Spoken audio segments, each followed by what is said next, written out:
Oh, just about made it, mate. Bloody hell. How you doing, no bravado, massive? What's going on? Spotlight. Let me add spotlight. Good evening, Lord. Good evening. Oh, Oh, oh, I just don't know. I don't know. I feel like I don't know what's happening. Like you look up, and there's not enough hours in the yeah, day for me. There just yeah. isn't, and I just don't know how that's gonna. How? What can you do about that? There's 24 hours in the day, and you sleep. You know what I mean? 8 of them. So Yeah, I guess that might be reduce your sleep time, but you need your that can't sleep. work. That can't work. You not sleep. Oh my gosh. The Carl, good evening, Spotlight listeners. Carl called me and he was like, hello, how are you? I was like, I'm running behind. I like, because I like set up the little promo. I Yes. said, join us tonight. None of that occurred No. today. None of that occurred today, Sugar Plum. But how are you? I'm all right. I feel a bit tired today for some. I don't know why. Yeah, exhausted. Everyone is. Yeah, I just felt a real proper tiredness come on. I Right. don't know. Yeah, just Well, one of those days where just, you've been yeah. working like Hebrew slaves, though. Don't say you be slave. No, man. Lewisham is an easy one. Do you know what I mean? We do Lewisham and the ones, it's funny. So when we do the outside of London, we got to do the whole gazebo and get this and get that and then leaving the car. Yeah, that's a lot. But I don't know. It just felt very, very tired. And I was all right yesterday. Just today, I think the weather as well don't actually help me. Doesn't help Yeah, me the at weather's all. changing now, isn't it? Yeah, it's not helping at all. Even our mummy's oxtail, they got done nicely this evening though. Yeah, did it? Do you know Oh, what? I haven't oh, had red meat in about, I want to say about oh, 13 years. I haven't eaten red that meat. long? Yeah, about that. And you lot yabbing down the oxtail and mum was sucking the bone, you wasn't, but mum was chewing up her bone, boy. And I was just like, it was kind of drawing me out. So, because it Did you just looked did you sweet and nice and juicy. And did you give in? no, I didn't. Opened the pot and I was like, just taste a little bit in it. And then I went to get it out, and then my spirit said to me, "That's gonna fold up your belly, boy. That's gonna just fold you over one time. Like, don't do it to yourself, because I'm gonna and be sick and be like, oh, I'm never doing that. Why did you do that? So have some Yeah. more. I just didn't do it, but it did look nice, so you enjoyed it. That's the thing when you don't eat certain things for a long time, I find, especially if you're going through treatment and not having a lot of things, when you do Yeah. eat it, it's like my body just like, I know you like it, but don't do that again. Oh God. Like, just just don't do that again. Like, you're laughing at me. No, my mum. What's mum you doing? Nothing that I'm not gonna repeat it if you didn't hear Oh, it. okay. It should be naughty about me. It's a liability. That's Aladdin, but there's some of the Oh things that god. come out of her mouth. But yeah, sorry. Oh, good evening, Yeah, but Jax no. H. How you doing? Sugar Who's with us Plum. today? I Are don't we know. just We never even do the pro. okay? I have to. I'm waiting for everyone's running late. Yeah, Natalie was just, like stuck in the barbers because the kids go back to school I just got yeah tomorrow, didn't they? I've never understood why they do that. on a Like midweek. just start a fresh week. Why? Yeah, He's gone like Oh, midweekend for Gary's on what the old reason? link. Yeah.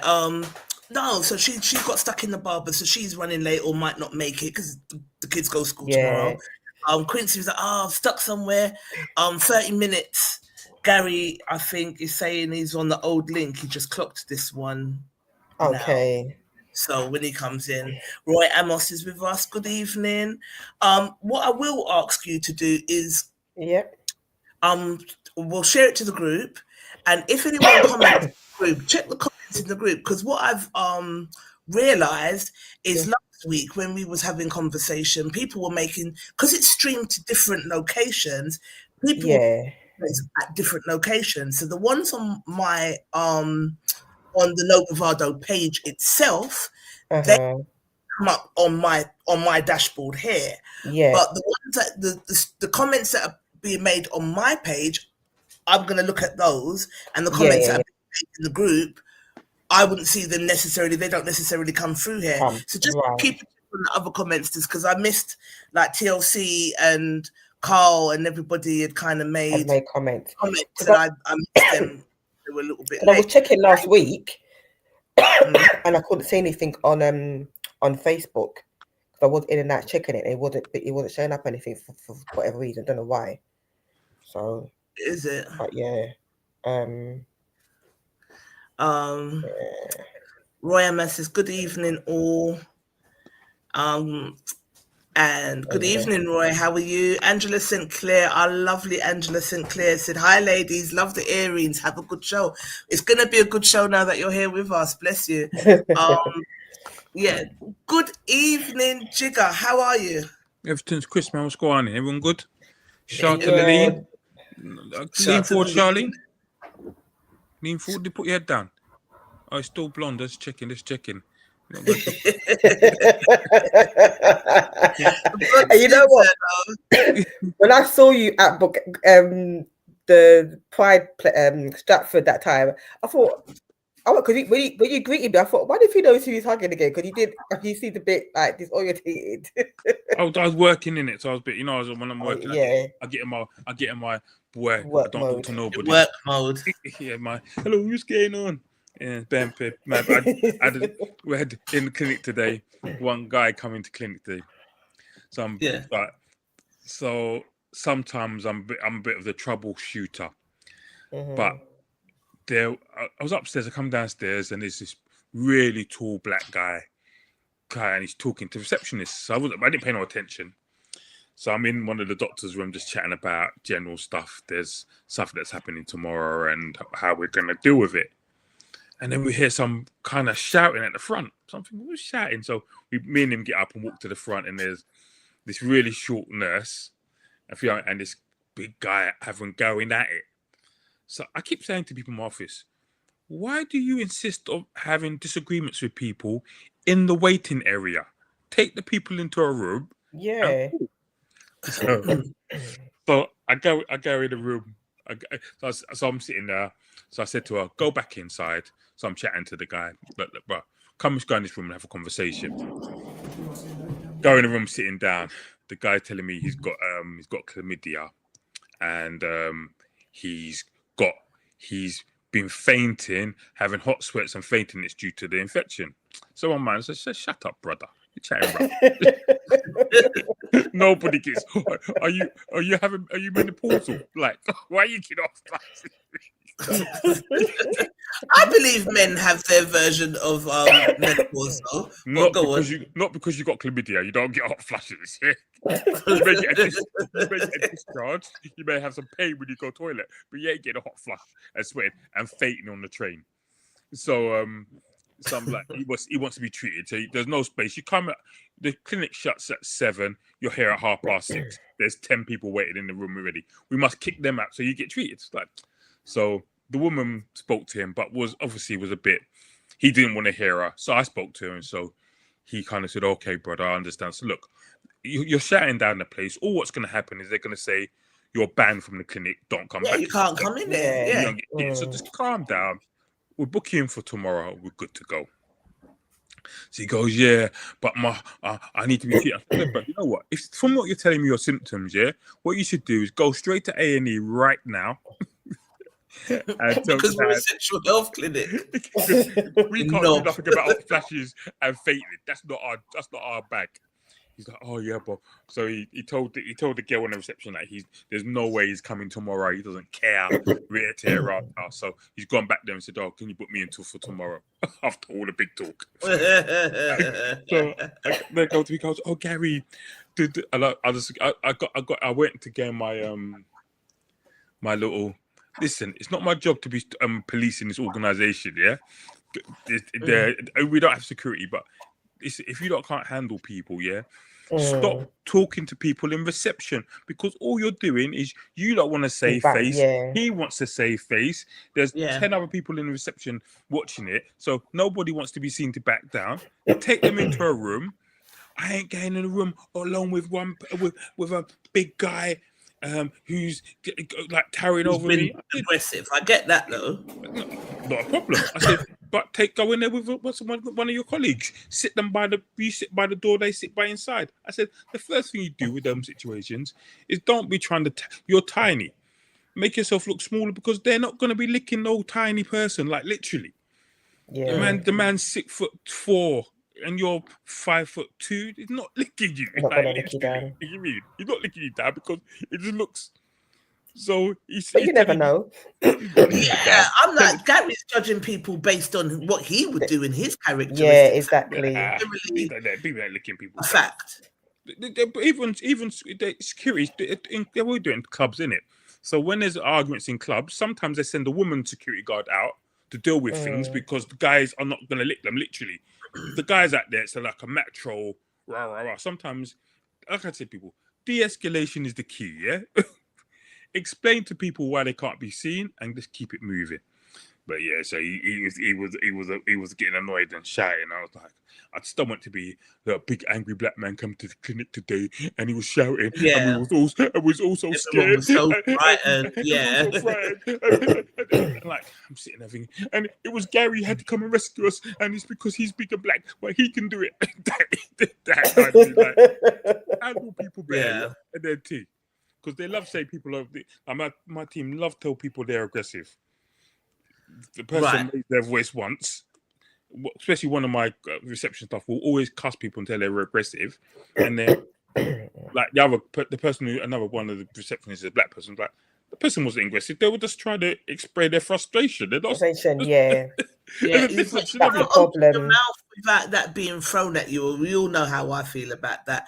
Do you know what I mean? Assertive and aggression are two different things. A lot of the times people just don't like what you're saying, so then they deem it as aggression or rudeness. When actually I'm not being rude, you just don't like what I say. That part. That's it. But it's not rudeness. I think it's a get out of jail, an easy escape, if you like. Yeah. To get people to get people to do what you want them to do. Oh yeah. To say, well, you were really aggressive, so I couldn't deal with you, so I don't have to help you, that type thing. You know what I mean? And then as people say sometimes, like as the person in the position of power or the person who holds the key, sometimes you just got to be social consistent and be like, hi. I mean, one time office, this white girl coming down, run if I'm out. Talking how she's gonna box up all the nurses, and then I'm in my room. I come out of my room. No, someone knocked on my room and said, "Gary, can you come and help this member of the public? They're being quite aggressive and stuff." So I took her in my room. I said, "First thing first, loud attitude, babes. You know, just take a step back, chill." She's like, "But you need to stop, yeah, because we're not having that big talk in here when I'm talking to me." We sit down. I mean, I helped her do a thing. I come back outside. She left and apologized, and the nurse comes in. Oh, why did you see her for? Because she said threatened to punch me on my mouth. I said, you never told me that. You said, you told me, can you come and sort this out? Help sort this out. Now, if you said to me, we do not want to see the patient, I would have said to her, tell her you don't want to see her. Don't call me to sort something out and then tell me how you want it to be sorted. That's not how shit works. That's how it works, no. Yeah. I'll sort it the way I want to sort it. Don't hear me. And we come off a work thing. Yeah, everything's good. How everyone all right? Hey, Davina. But work is. I find your work. I can listen to you talk about work all day. I find it ever so intriguing and interesting. So it's not bothering me. But yeah, we have got a whole audience that. I'll give you one joke. I'll give you another joke, right? So I saw these sex workers a couple of weeks ago. And sometimes when I talk to some sex workers, it really intrigued me because of just kind of their mindset and stuff. So I was chatting to the girl, so we were talking about money and stuff. And like, my girl's telling me she's earning 6 bags a week. She works, so she charges clients. Six to £12,000 a week. And she charges clients £450 an hour. Wow. And for what? Trisha, that was my face. Did I hear it? She's a sex worker, but she must have some tricks, boy. But hold up, I was doing the maths like, but did you? So me and her was like chatting, just reasoning. How many clients does she have to go through? Well, she said, she does. She says on average she has 3 clients a day. So 450 a patient, say 500 patients, so £1,500 a day. So she works like 4 days. So 6 bags, isn't it? For things. So, but so I said to her, and then she said her biggest outgoing is the flat that she rents, because the person knows that what she does in the flat, they charge her like 2 bags a week for the flat. To rent the flat. Yeah, because we want to secure my money for my flat, because if that's your line of work, I don't know what's going on in there. So sorry, if you're premium £450 an hour, that's premium pum rate. So you have to pay premium rate. Sorry. I'm sorry. Pay the premium rent. The thing what made me laugh about the whole thing, because we were talking. So I said to her, so one of the questions is about do you have a pimp? She said no. I said, do you have a boyfriend? She said yes. So I said, how does your boyfriend kind of work with this relationship thing? And she goes, she has a boyfriend. She has a whole man. A whole boyfriend. Don't worry about money contact hard, because he's living the life of luxury as well, you know. I bet he don't do nothing but watch telly and he's a banker. He literally gets the money. He's a house man. So she chatted to him. We chatted about the bad. So I said to her, he's done. He's not overly happy about it, but blah blah blah.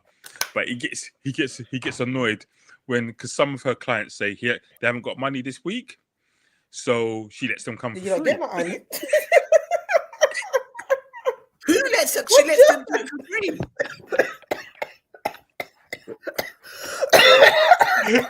So you prefer your client's sex over mine, obviously, if you're making them do it for free. So I said, what do you mean free? She goes, sometimes they phone up and say, I've only got like £100, £200.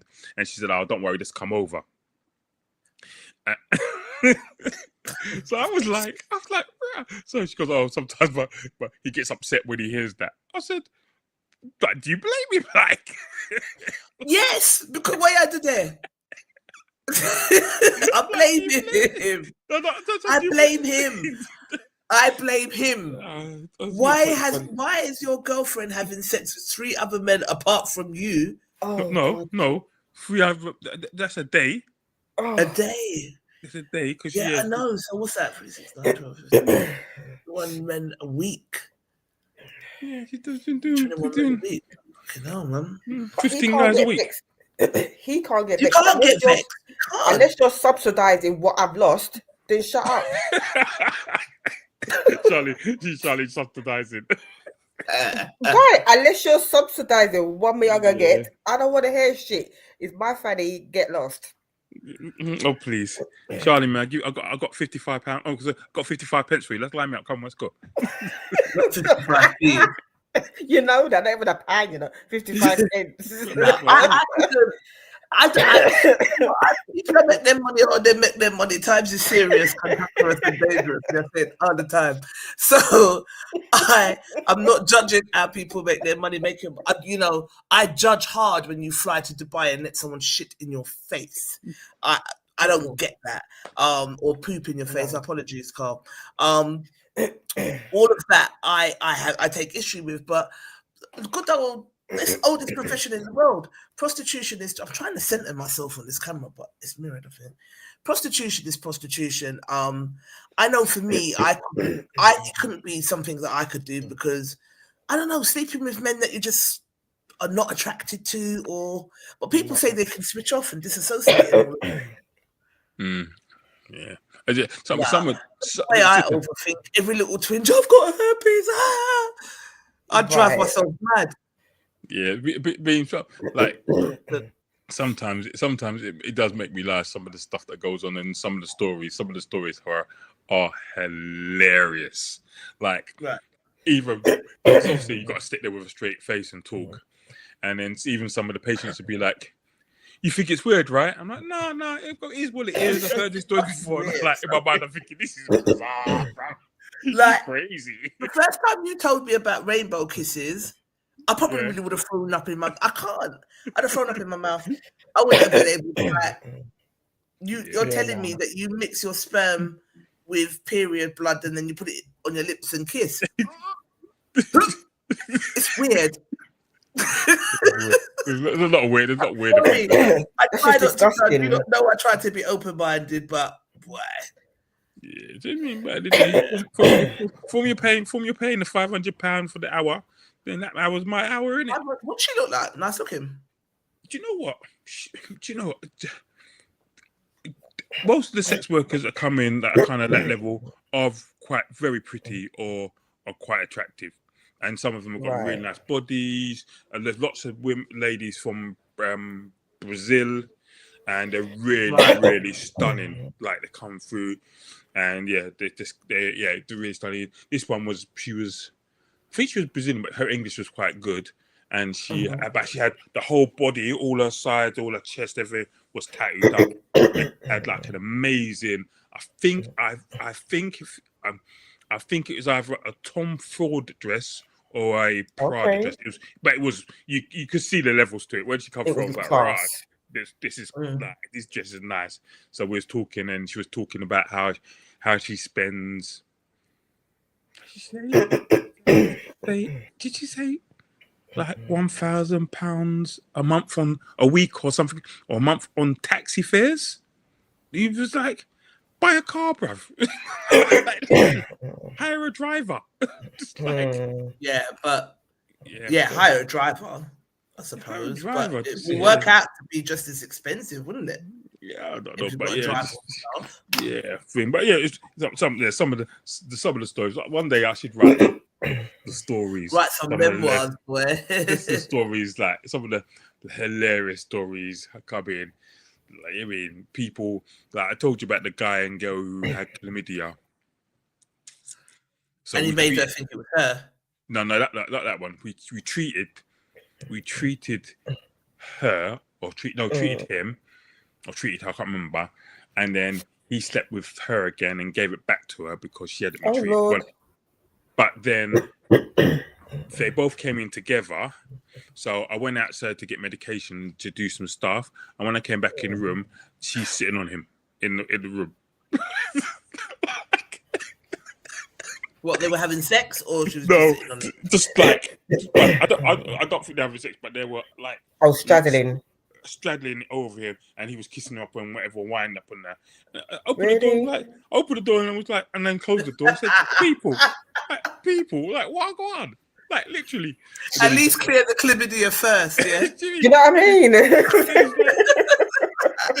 Wow. You're there playing table tennis with chlamydia, like you got it. Like, come on. Then it was like, table tennis. When I opened the door back, I said, you two, come on. Oh, I can't keep my hands off her. This is why we keep giving it to each other. Like, what the? Go on holiday then. Like, come back. Toxic. Yeah, bizarre. People are bizarre. You can write some little funny book. Left foot, right foot. Okay, Quincy's a Quincy joker. said he's coming in. He's just finishing a client from Dubai. What's he doing?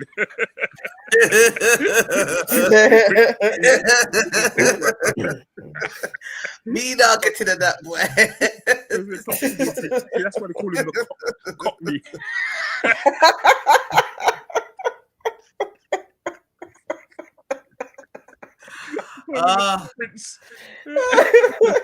Come on this platform and do it. I have to answer for it. Please, you know what I mean? Oh dear. Hang on. Oh boy.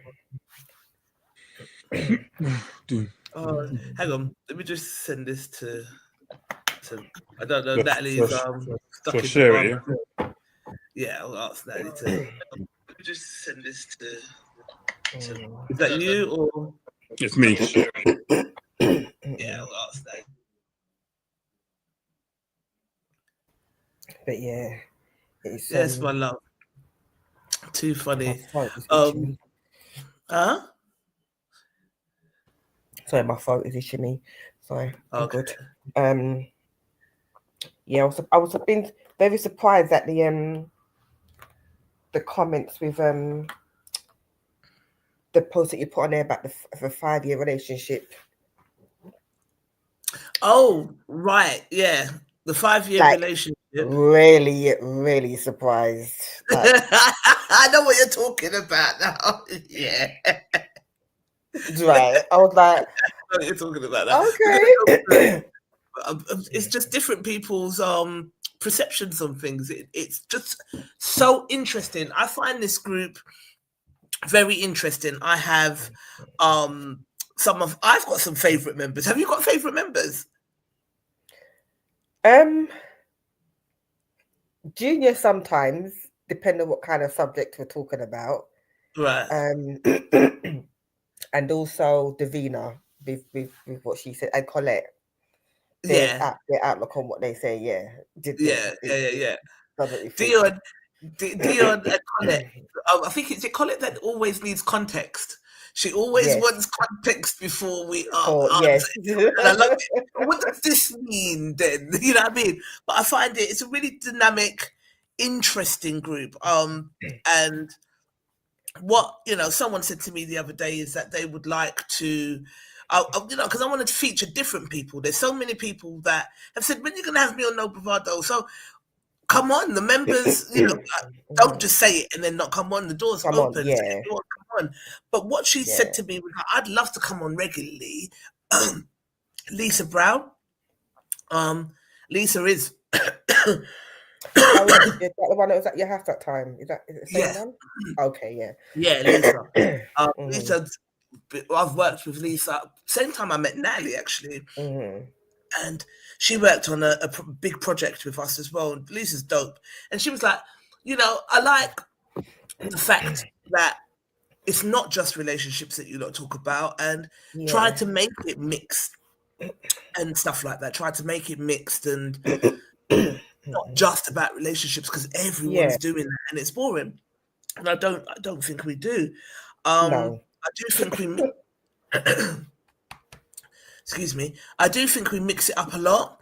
And like having conversations with Quincy and some of the stuff that he talks about on his show, it is about legacy building. We talk about mental health. We talk about all kinds of things. And I find that our group are quite engaging.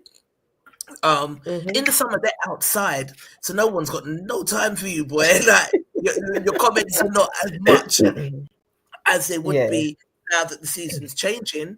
But for the most part, we get content to do a weekly show based on their contributions, and I love them for it. Absolutely love them for it. So yeah. Also, I think you should say thank you to them for all of the beautiful messages. Yes, I did. It was brought to my attention, so apologies, but I did go through them on Saturday. Bart's was working, and Saturday or Sunday, one of the two. But yeah, I just want to say a massive thank you to you all. I do appreciate you all for the lovely messages and the prayers and that, and just for just for congratulating me, really. And also, if you have anyone out there who's going through something like that or been through something like that, then just tell them to hang on in there, because I am living proof that you can come out of it strong. The process of it, for me, I find is once you finish treatment, is having to adapt to a different lifestyle, which is what when I met somebody in Kent, actually, that young lady we met, and she said that she was in her first year of remission, and she was finding it hard so to. Beautiful. Yeah, she's finding it hard to navigate through the whole change of life and everything. And I just said to her, all you need to do is just take one day at a time, trust the process, and just remember that you're never going to be the same. So but thank you to you all. I do appreciate it. Yeah, man. 3 years remission. Clap, clap, clap, clap, clap, clap, clap. What a life. What a life. 3 years remission. We've been having a bloody ball. Yes. It has been really good to watch your glow up and to watch you just living your best life and putting on your clothes and looking nice and sprucing up yourself. And it's been amazing. Long may you continue to glow up, my friend. Thank you. Good evening, Quincy Poos. How are you? I'm all right. I was just enjoying Gary's stories. I want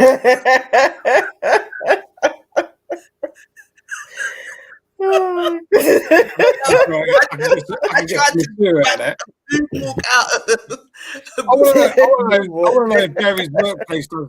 They do you know that come to work days? Bring your friend to work.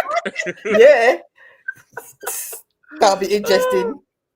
Yeah. So what's going on with you? I don't mind being I just say I don't mind being what do you call a not understudy? What do you call it? A intern. Intern. Yeah, I'll be Sounds so interesting. So what's going on? Is it? No, I had a couple of meetings preparing my show at the end of the month. And I've had an extension with the show, so we're going to be bringing some singers, so do like a Soul Train kind of show towards November time. Yeah, so just trying to get that extra, as we all are, that extra little money before the government take it away, or it goes on some kind of ID card. You need one, man. You need one. You need one. You need it. You need it. You need it. Yeah, I'm just trying to save this money to go to Dubai. You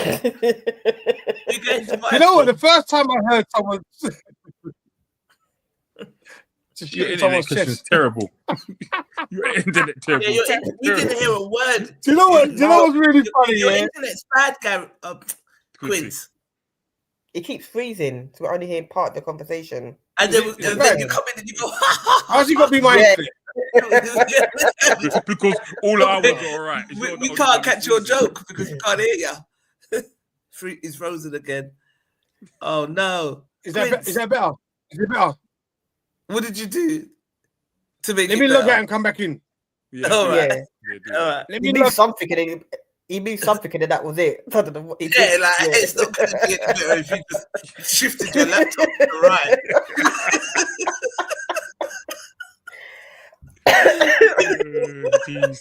I love our community. You're too freaking funny, boy. And you know, every one of us on the screen has done that. I can't hear you. You've shifted to the other ear. Can you hear me now? And just done that. Oh,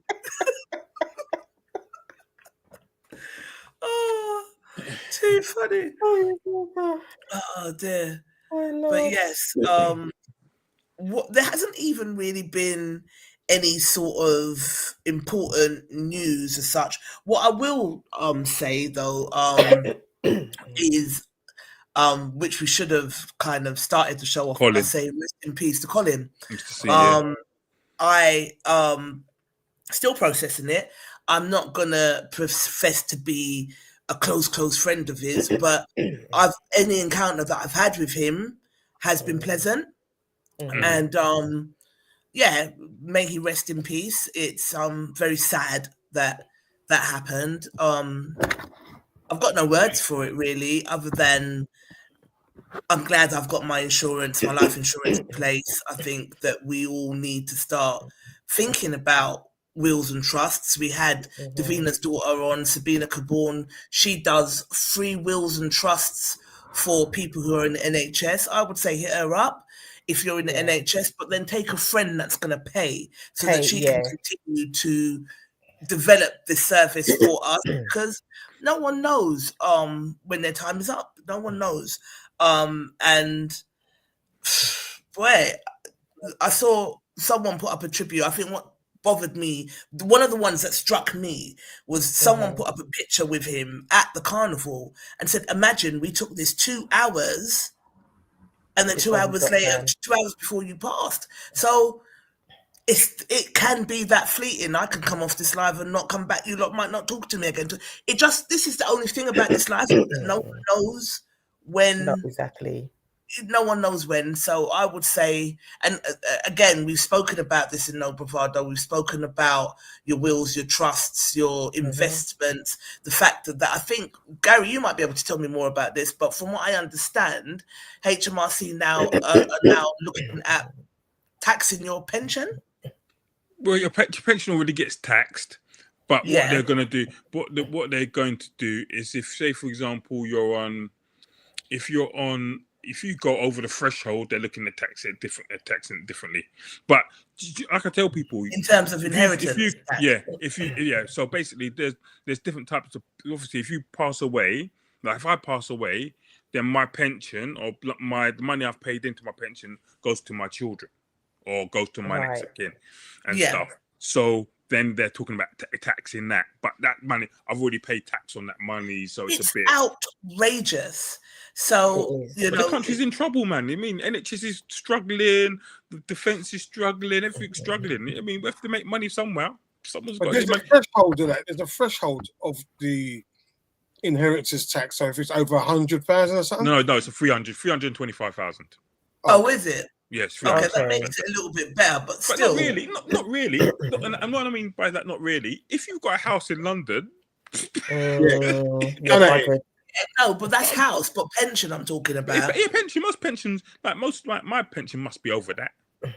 Like, if you think about paying, because I've been working NHS since I was 17, right? So and I've been started paying pension in it, and so I think whatever you pay in, they pay in double.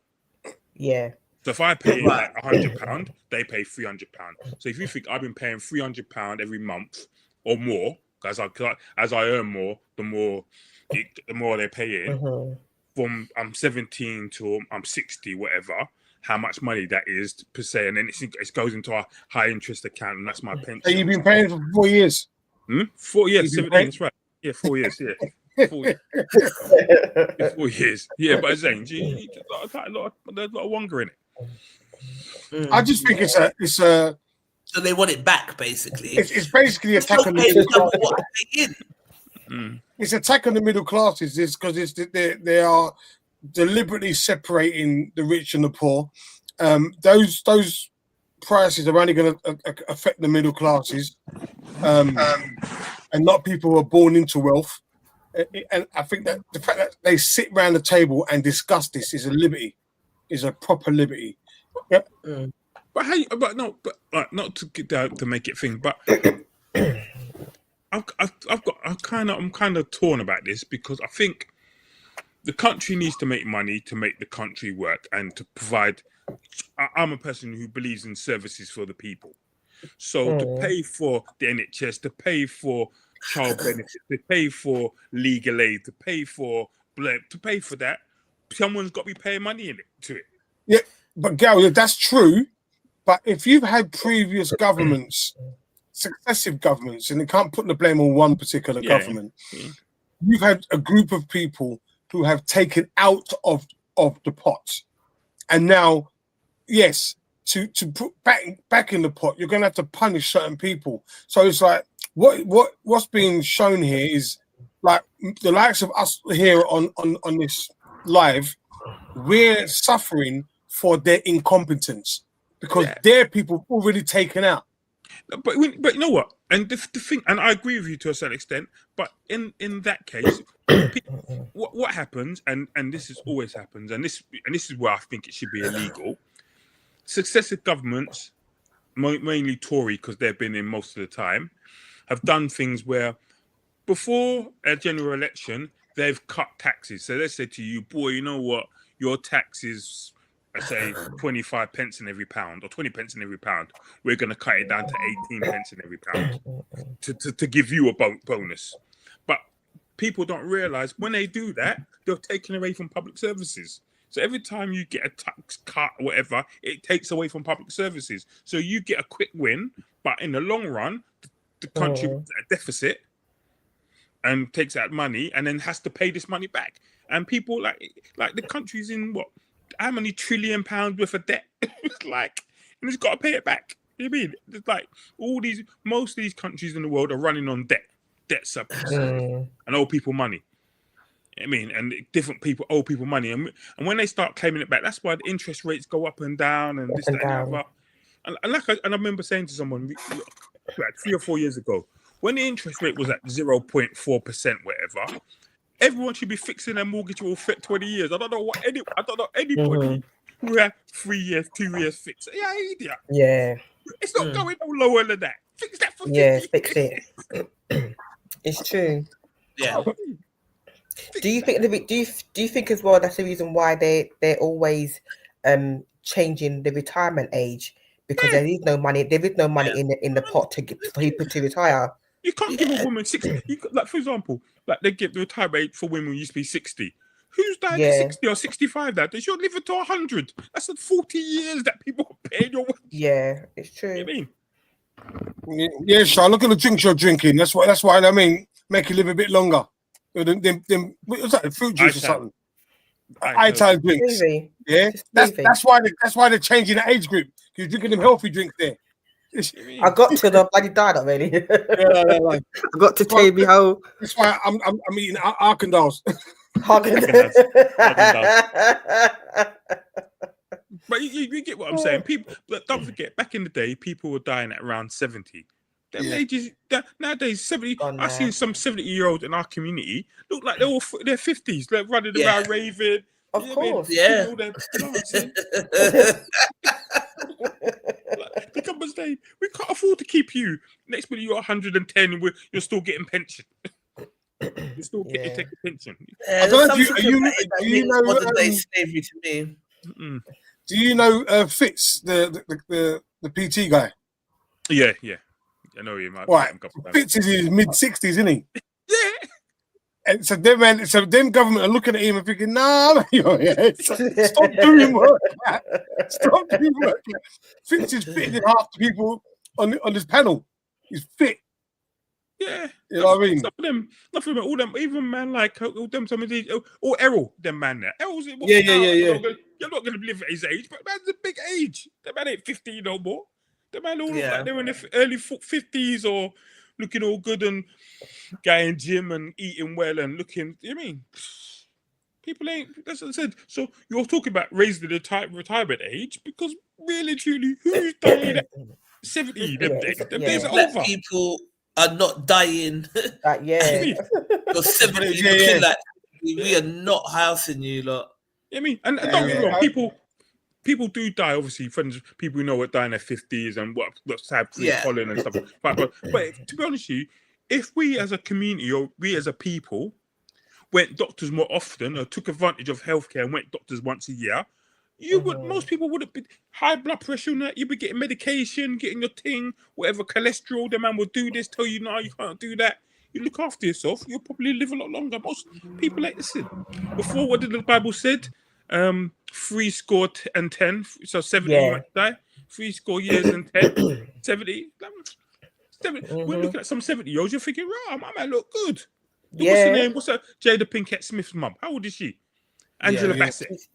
Them people. Angela Bassett's mum was a drug addict as well. So to come through being a drug addict and still look like that is But some of that's work being added onto her though. Yeah, okay, fair enough. Jada Pinkett's mum true. had work. True. Yeah, cool. True. But even still, she's Beijing, right? is she? I didn't know that. No. Yeah. Yeah, Jada that's Pinkett's why mum. that's why they said Dutty. When I find out, I big them up. So yeah, we ain't got a lot. We only got about 4. Yeah, we got really mainstream. Rihanna just smashed it, so I think We got Rihanna, ASAP Rocky. Is ASAP Rocky Beijing as well? Yeah, LL Cool J. Hello, QJ. He's not Beijing. He is. He is. I remember his He's grandparents not are there. Beijing. His great grandmother is Beijing. No, he's his grandmother. Grandma's Beijing. His grandmother Beijing. Yeah. That's good. Listen, don't take away the little we got, yeah? Yeah. Yeah, I didn't know ASAP Rocky was Beijing as well. Oh, that explains their connect as well then. Yeah. Rihanna and ASAP's connect. That explains Makes that. sense. Yeah, it makes sense. All right. Should we go on to our first topic? We've really just 5 minutes of time. let me see what we got because not my business here. Sorry. Right. You gotta be careful where I share up on the screen, you know. Hang on. All right, what do you not want to discuss? All right, let's do this one. There's a couple single behavior one and that I want to do. Okay. So let's do this one first. The single behavior one was good. I enjoyed the commentary in there. My internet's really slow today as well. Okay, here we go. What did you say you was coming on there to discuss with me, Quinns? There was something you specifically wanted to talk about. I can't remember anything. I tell you what, I did talk about today on my show. Got good feedback. Was the flags, the English flags. Oh, the St. George flags. St. George's flag of St. George. So the last couple of weeks, St. George's flags have been put up all over the parts of the country, but they've been in specific areas of the country. So I basically asked a question today on my show: was what is it? What actually triggers you about the flag? Is it the flag? Is it the people who are representing the flag? Is it the outfit? So it got kind of not heated, but I had different people calling my show, speaking about what the flag, the British flag, not British flag, the English flag, St. George's flag means to them, and how it makes the white one with the red cross. Yeah, St. George's flag, yeah. Right. Okay. Because the British flag, right. So it invokes racism to me. It just has a racist sort of connotation to it to me. Sorry, go on. I apologize. Yeah, go on. You finish. Go on.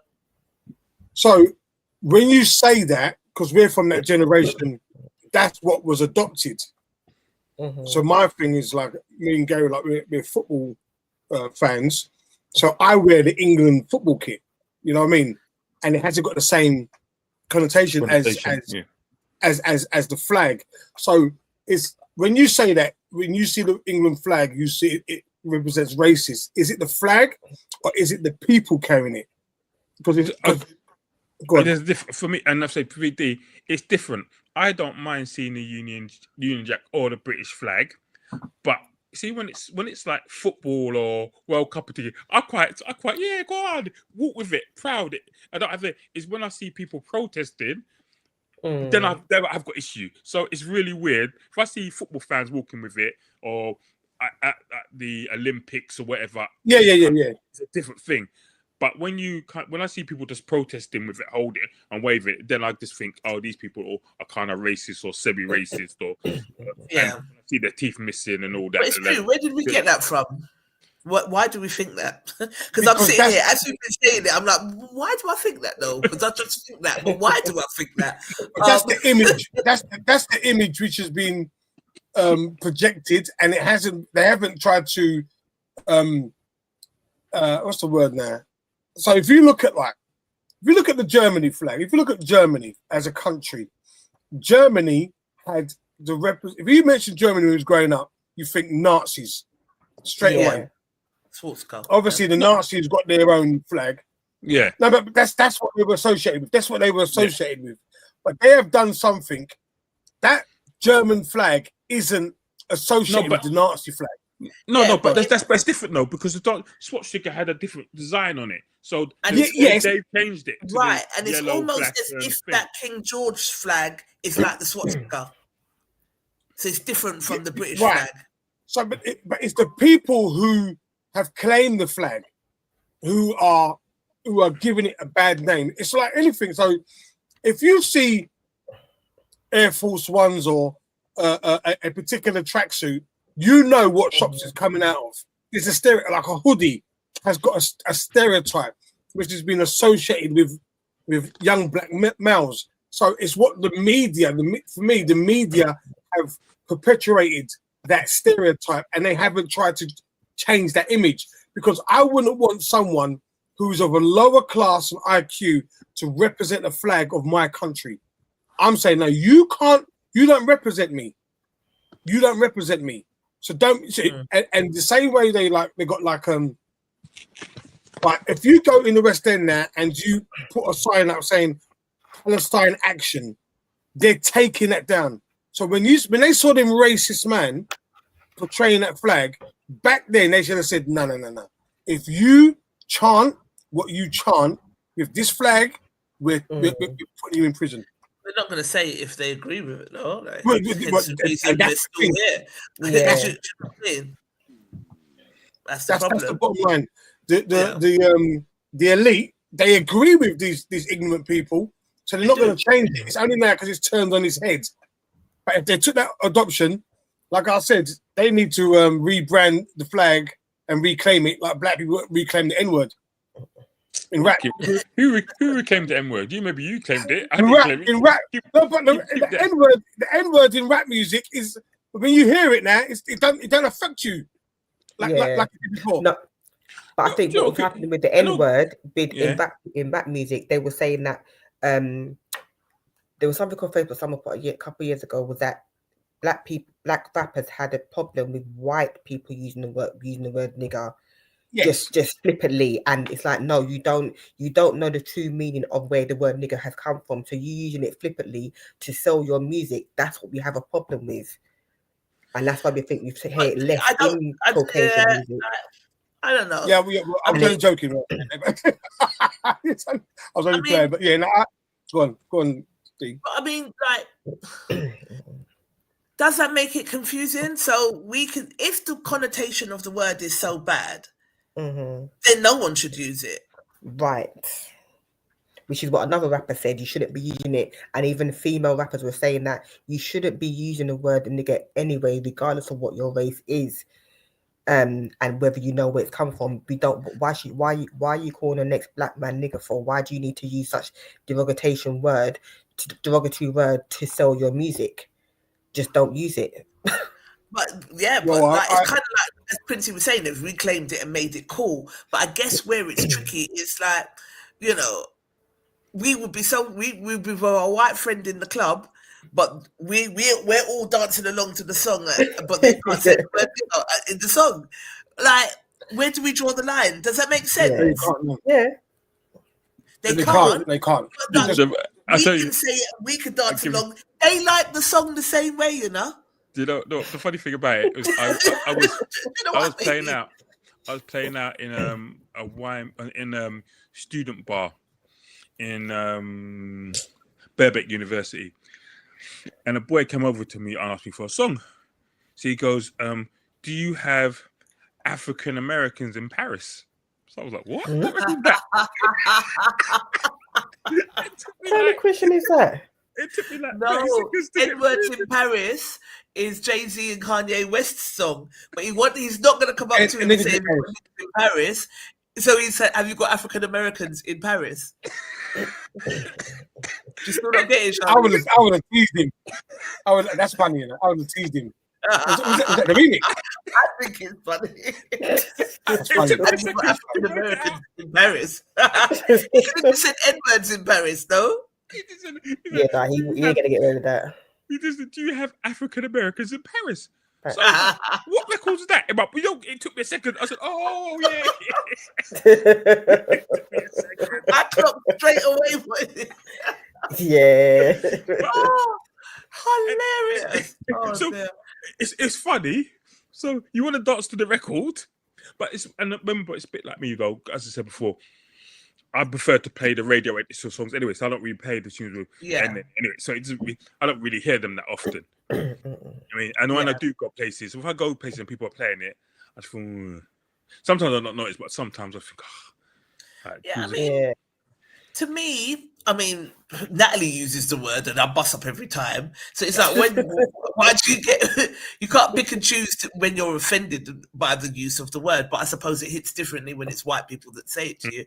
But I suppose with all of that said, and with understanding the essence of energy and that words have power, it's not just a snippet or a throwaway statement or a throwaway word. It can be quite detrimental. So, I mean, during my court case, part of their defense was the guy that said I was having a black girl tantrum. He said that because he liked old school ragga and stuff like that, and because we listened to music that was derogatory, he didn't see an issue with it. That was part of his defense, which I thought was ridiculous, but he's taking the piss. Yeah. One, two episodes of LA Law. You listen to music that had the word nigger in it, so that means you can't be that. Like, it's wild, but and that's the same thing. Influence in that type of scenario. Do you know what I mean? Yeah. And I think that's the same thing when it was with black rappers, when them saying, yes, you enjoy our music, but don't try to use the word, don't try and hide behind using the word because just to put it in your own music. If you're trying to disrespect us as well. And this is what they do with the flag. There's a lot of people who are hiding behind the flag, and their true feelings are. Yeah. They're weaponizing the flag. They're racist. Yeah, which I can believe. Yeah, but it all comes. I mean, but the whole British media is kind of doing that whole thing, and then you'll get channels like GB News, and I know I shouldn't watch it, but I find it hilarious. I watch it today. I get annoyed with it, but it's addictive watching because it's like these people are absolutely mad. Like literally, are you saying? Do you hear yourselves? But this is what it is. This is. It's reality. This is what time it is. The only thing that I like about this country, because they haven't started that bullshit yet. I sent you all the link on your WhatsApps as well. If you're hearing it come through, send it to your contacts when you get a chance. Quinn, share it on your page and stuff. But the only thing that I think is different between here and the US is that, we don't get people shooting up places. There was another shooting in America the other day. The pair children. Yeah, another mass. So we're not there yet. But do you know what I mean? It's when you start to listen to the mindset and some of the things that it's real. Like it's real, and it's dangerous for us. So yeah, the country is a racist country. It is built on racism. The country is built on racism. Second, kind of like, I think, like I wouldn't go as far as slavery, but it was just like a more polite form of slavery. It was Windrush. It's built on all of that. And then when they're ready to tell you to come out of their country and go home, they do. So nothing that they do in terms of racism here surprises me. It's just not as overt as it is in America. And I think, as we said last week on the show, Shasha, I think the reason why they are more solidified as a community in America is because of the overt oppression that they face over there and the violence that they face. So they come together more than they do here, whereas ours is more of an undercurrent but it's there. Like a crackhead called me a nigger on the train the other day. Like the scum of the earth think that they can be abusive to you if you have this kind of skin. It's wild, and it's here and it exists. So any kind of what was the reason? Huh? What was the reason? What was the reason? Did you just done it off the bat? No. We was on, you know, when you go into the train station and are we going to get to do topics today? It was probably only one. But I was, when you go into the lift on the train, yeah, and you're going to go into the lift to go taken down to the platform. Do you know what I'm talking about? Yeah. Okay. So you go in. I was in the lift, and there was 3 of them. So there was one in a wheelchair and 2 able-bodied men that came into the lift. But something caught my eye. One of the adverts caught my eye. So I was standing to the side and reading the advert. I wasn't blocking his way. They could have still got their wheelchair in or whatever the case may be. But I had my phone in my hand. So I think it was about trying to take my phone. So he look at how he's frozen. He was eating something he could use just frozen like this. But I think it was about taking my phone. So they've got onto the lift, but I'm to the side reading something. And then the guy in front of me said to me, "Oh, move forward because they want to come in." So my first thought was, I'm not stopping them from coming in. There's enough space. The lift wasn't full, but I turned around so that they could come in, and I then had my back to the wall. So one of them was looking in my face and shaking his head, looking at me, shaking his head, shaking his head, shaking his head. So I was like, okay, didn't say anything. He's looking, he's shaking his head, didn't say anything. We get to the bottom, the lift opens. So I don't want to walk in front of them now because I'm now wary that this guy has a problem. So I say, after you, yeah? So you go out, I'll follow you. Then when he was walking out, he then went to bounce into me. So he kind of brushed me and then he went to do it again. And I said, don't do that because it's not going to end well. So, do you know what I mean? You don't know what I'm like when the mist comes. So you've bounced into me once. Don't do it again. It's not going to end well. So he was like, "Foo, for you. And I was like, "No, it's not going to end well for you. Like, what are you bouncing into me for?" And he's like, shut your mouth, you cabbage. I laughed because I thought that was funny. Because it was your cabbage. I said, I'm going to use that. Your cabbage. I'm going to use it. But anyway, so he called me a cabbage. And I was just like, say what you want, but don't touch me. You've touched me, like you brushed into me once. Let's not do it again. Say what you want. Oh, shut up, you nigger. And then it went left. But I didn't, do you know what I mean? I was like, I had to tell him, you're a scumbag. Look at you, no teeth, because you're a crackhead, and you're calling me a nigger. But like, it doesn't even bother me anymore. I'm a proud. I wouldn't go. Was there you know what I mean? Like, sorry? Was there staff or people around you when he said that? There was people around me. One guy was saying to him, "Stop swearing at the lady," but he didn't address the nigger comment at all. But it was like, just stop swearing at her because it was just stupid. But I think he wanted to bounce into me. I think he was going to try and rob me. And I was just like, it ain't going to end well. Yeah. Like someone's going to die on this track. So like, know what you're doing. Do you know what I mean? I know what you're doing. And he got the memo and he went to the other end of the platform and I went about my business. But it didn't stop the crackhead calling me a nigger here in Britain. This is what happened. But then they'll tell you it's not a racist country when they've all got that kind of racist, yeah. You know, that residue. It is there. I know some fabulous white people that I say it all the time. We have these conversations. Some of my biggest allies are white people, and some of my biggest enemies are black. But my experiences here as a black woman is not one where safety is at the top of that list. We're not safe. You know what I mean? So, yeah. Go on. You was going to say, Shasha? I've been called coloured. When I went to the post office to take back the to get a stamp to go and post something, and this is the Asian guy sitting in the far end of the counter, and there's a white lady in by the post office part. So there's two other people in front. So I'm standing up to myself, what's going on? So that's my turn to go now. The woman's taking her time, and she's blatantly taking her time. Hear the Asian guy to the white woman. Oh, lady, there's a coloured one waiting there for you. I said, who the fuck are you? Excuse me, who the fuck are you calling coloured? I said, I'm not coloured. I'm a black woman. Thank you very much. Oh, well, you know what I mean. I'm having a laugh. I said, no, not at my expense, it's not my dear. funny. It's not at my expense. Did we ever indicate that this type of behaviour was funny? Maybe when we accepted Rising Damp as comedy. How old was she?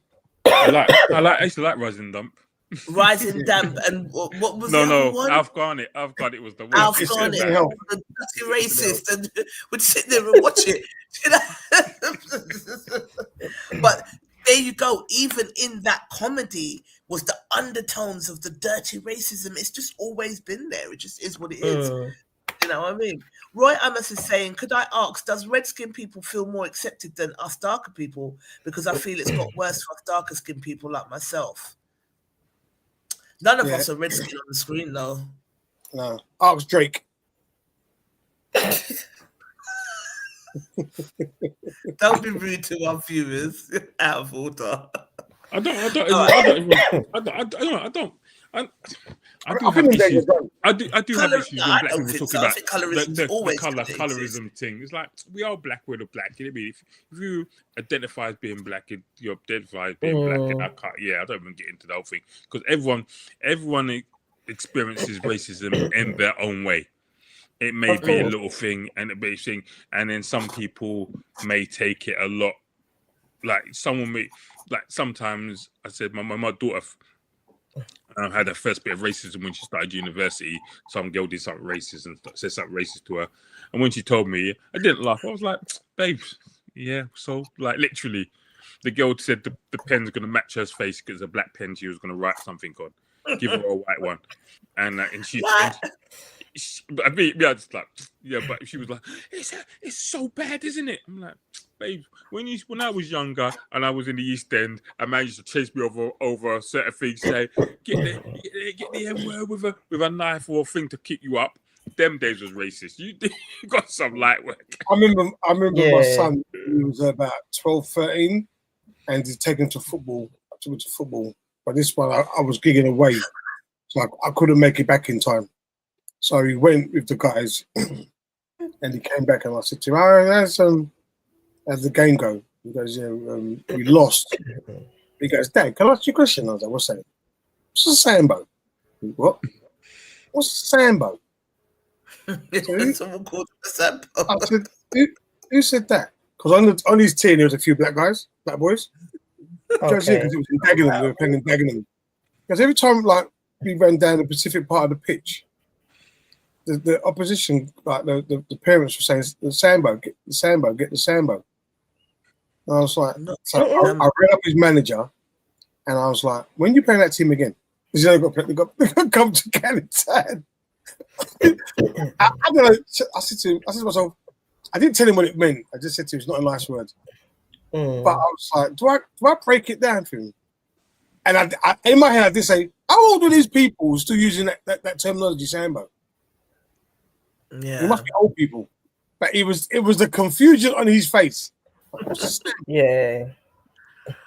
No, it just is what it is. I remembered having a conversation when I was in Barbados with a lady at a dinner party, and she was asking me about my experience here in England, and I was explaining it to her, and just saying that, you know, it's home, but you don't feel at home. You don't feel welcomed half the time. So she was like, I couldn't imagine living in an environment where I call it home, but I don't feel at home. It's like, how are you ever going to settle if you don't feel at home?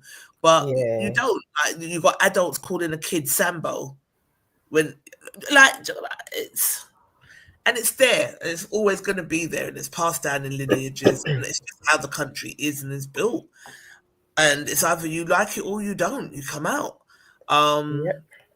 You know, my plans are to do exactly that. I'm not going to live out my last years here.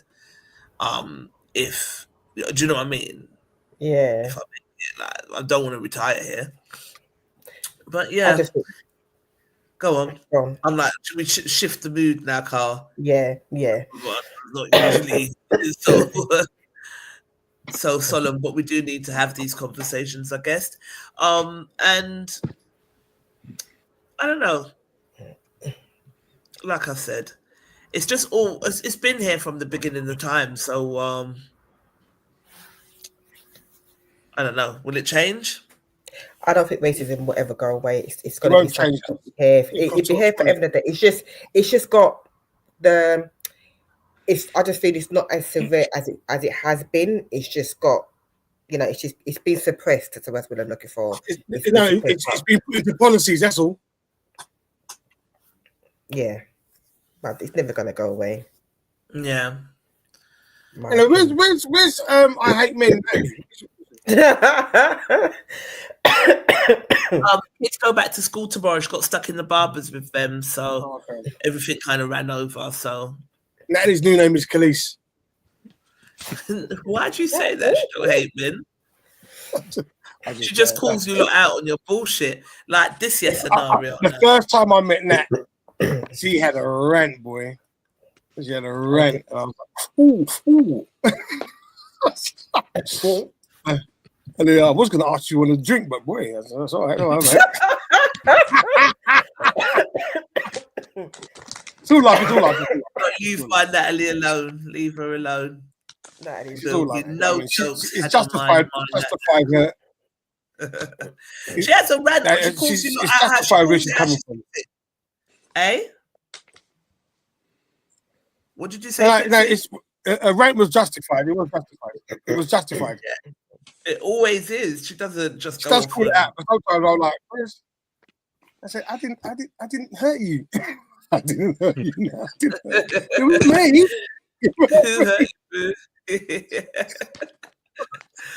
Bless. I just want to meet a geezer. I want to meet the first guy. I just want to get. I meet a geezer. I just want to go up to him and go to him, mate. And then what you said or done, but congratulations to you. Do not mess this up. Do not mess this up. Bless. Well, let's see if we can make that happen. Moving on from Natalie's business.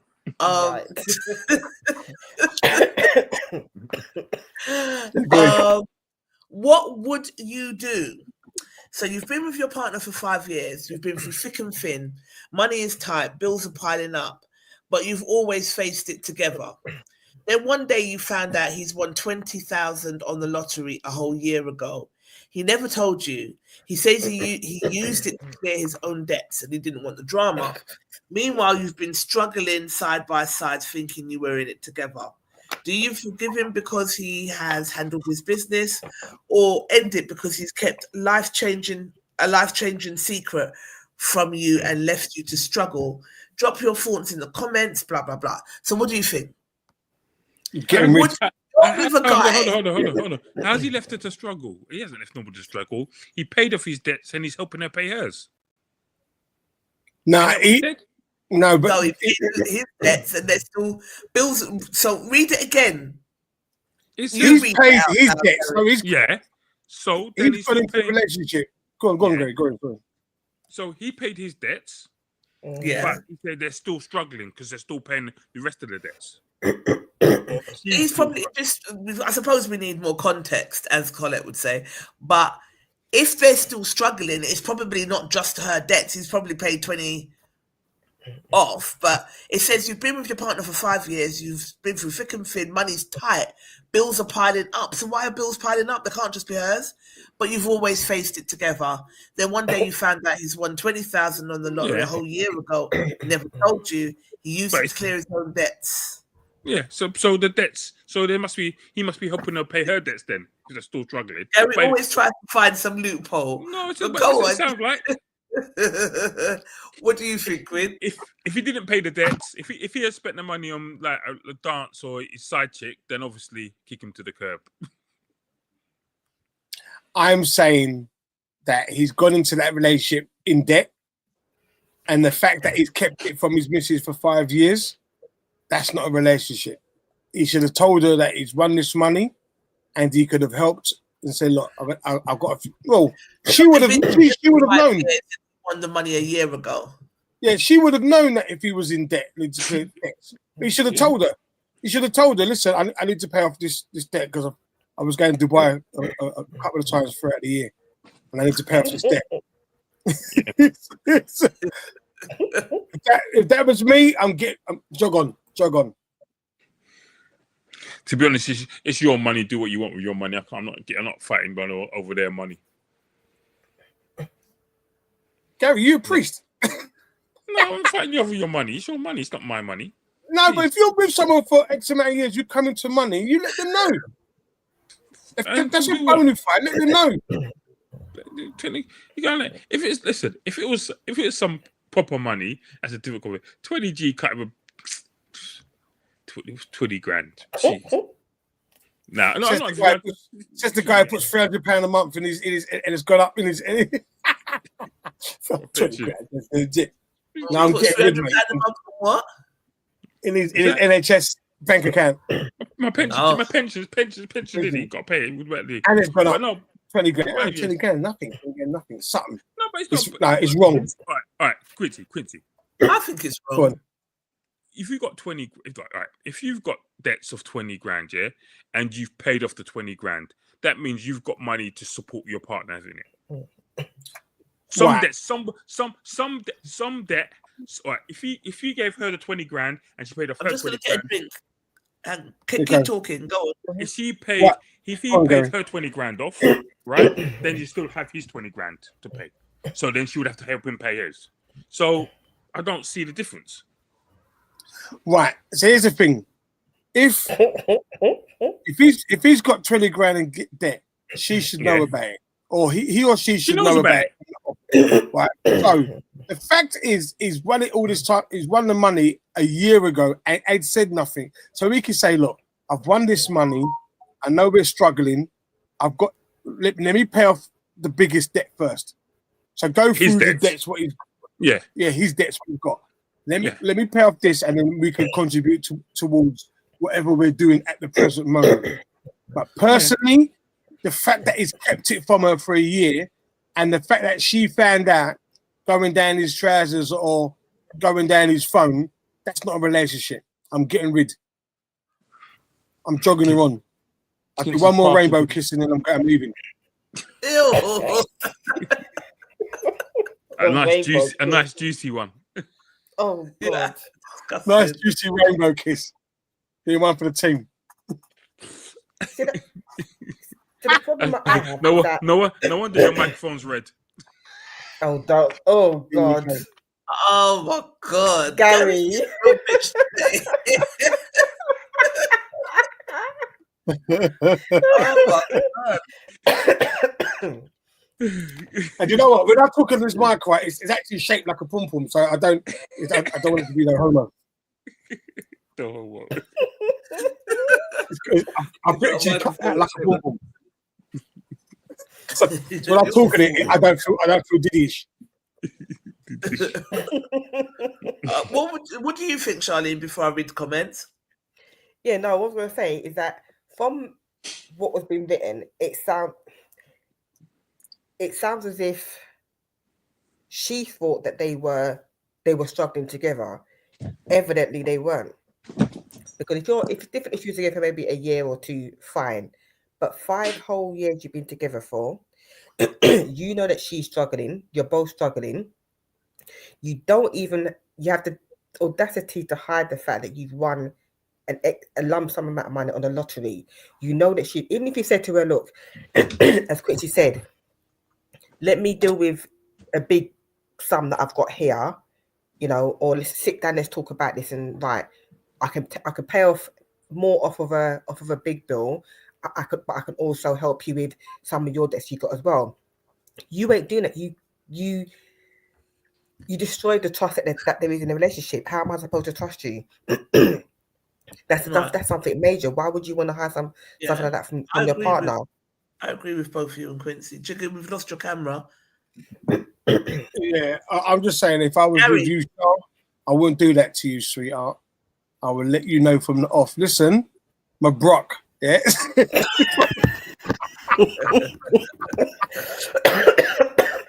There's more importance to our relationship than physical. Yes, I'm letting you know right now.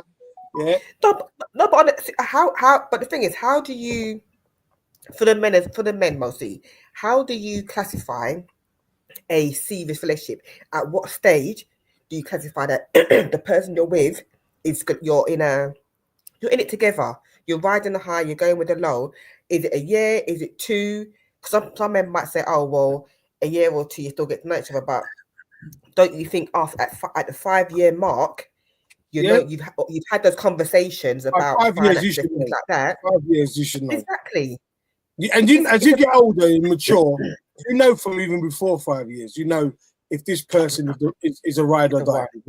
You know from early out. We're all old enough and ugly enough now. We've gone past. We're not dignitized. We're not at that stage of our lives no more. You know what I mean? We know that there's more than a physical to the relationship. So when you buck up someone at your ages, not my age, but yeah, you know that person has to come good, innit? Well, exactly. So, you know, I'm with you, girlies. I'm with Hazel. I must agree with Jigger. I can't even look at you the same way if someone did that. 8 to 10. What do you mean by that, Roy? What does he mean by 8 to 10 years? Okay. He's basically saying a sentence. He's saying 8 to 10. That's like a life. That's like a pre-life sentence. Well, he agrees with Jigger. You don't have to say nothing. I don't know. I don't know. I agree with Quincy. I don't know where Jigger gets his notions from. It just doesn't make sense to me. Yeah. You're the nicest guy ever, and then you just say some wild shit on here, and I'm like, Roy, ask Roy, are those 8 to 10 are they leap years? Roy, you hear the questions. Give us a response, please, love. But, 8 to 10 years. That's trust issues, man. See, a light-skinned guy wouldn't say that.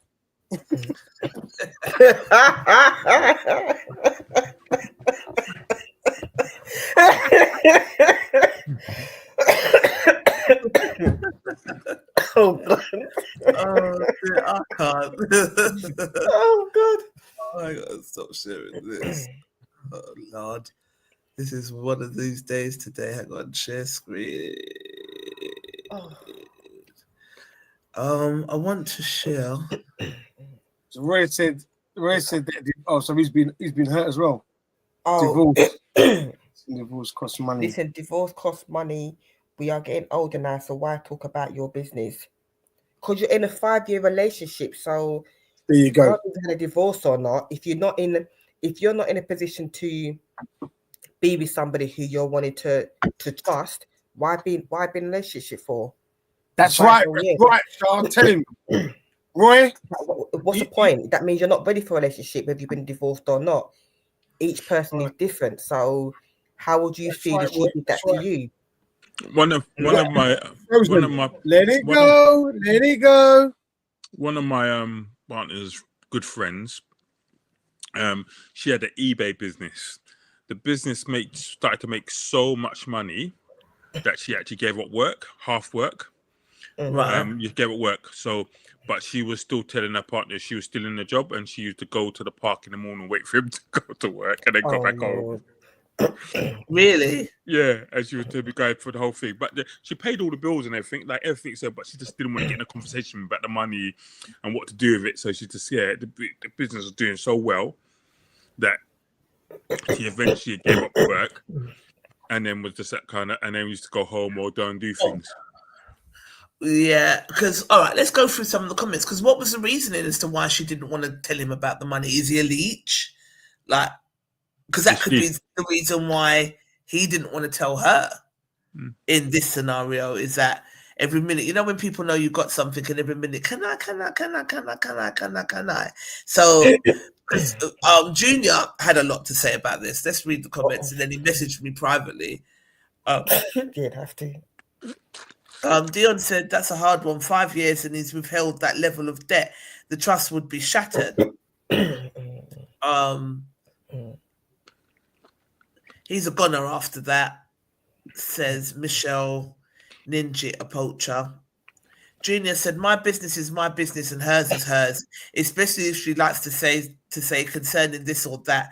Oh, it's none of your business. Same with windfalls. Sometimes it's best to keep that as your own business too. When we next speak, I'll share more with you and what actually happened. Why I now say and sell this and more than once. But this is not me not being able to read. This is bad No, grammar." I get what you're saying. I get what you're saying. He's still hurt. He's hurt. He needs a hug. He needs a light skin hug. Julie said, "Not hard at all. My business, none of your biz." He had a rant, especially if not married. I might give her £2. He went on to say in another comment. So try your luck. It worked for me, and if she win, I want my £2 back. And then he went on to say, There's an angry men as well. This one touched him for some reason.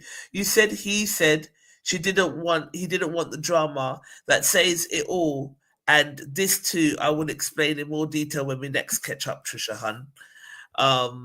Because I still don't think that you keep that.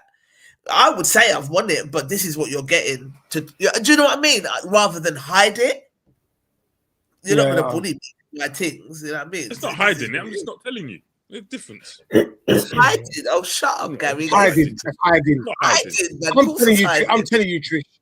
I'm telling you. It's not hiding. Hiding when you say to me, "Oh, have you got any money for me?" I say, "Boy, no, I'm broke." Lie.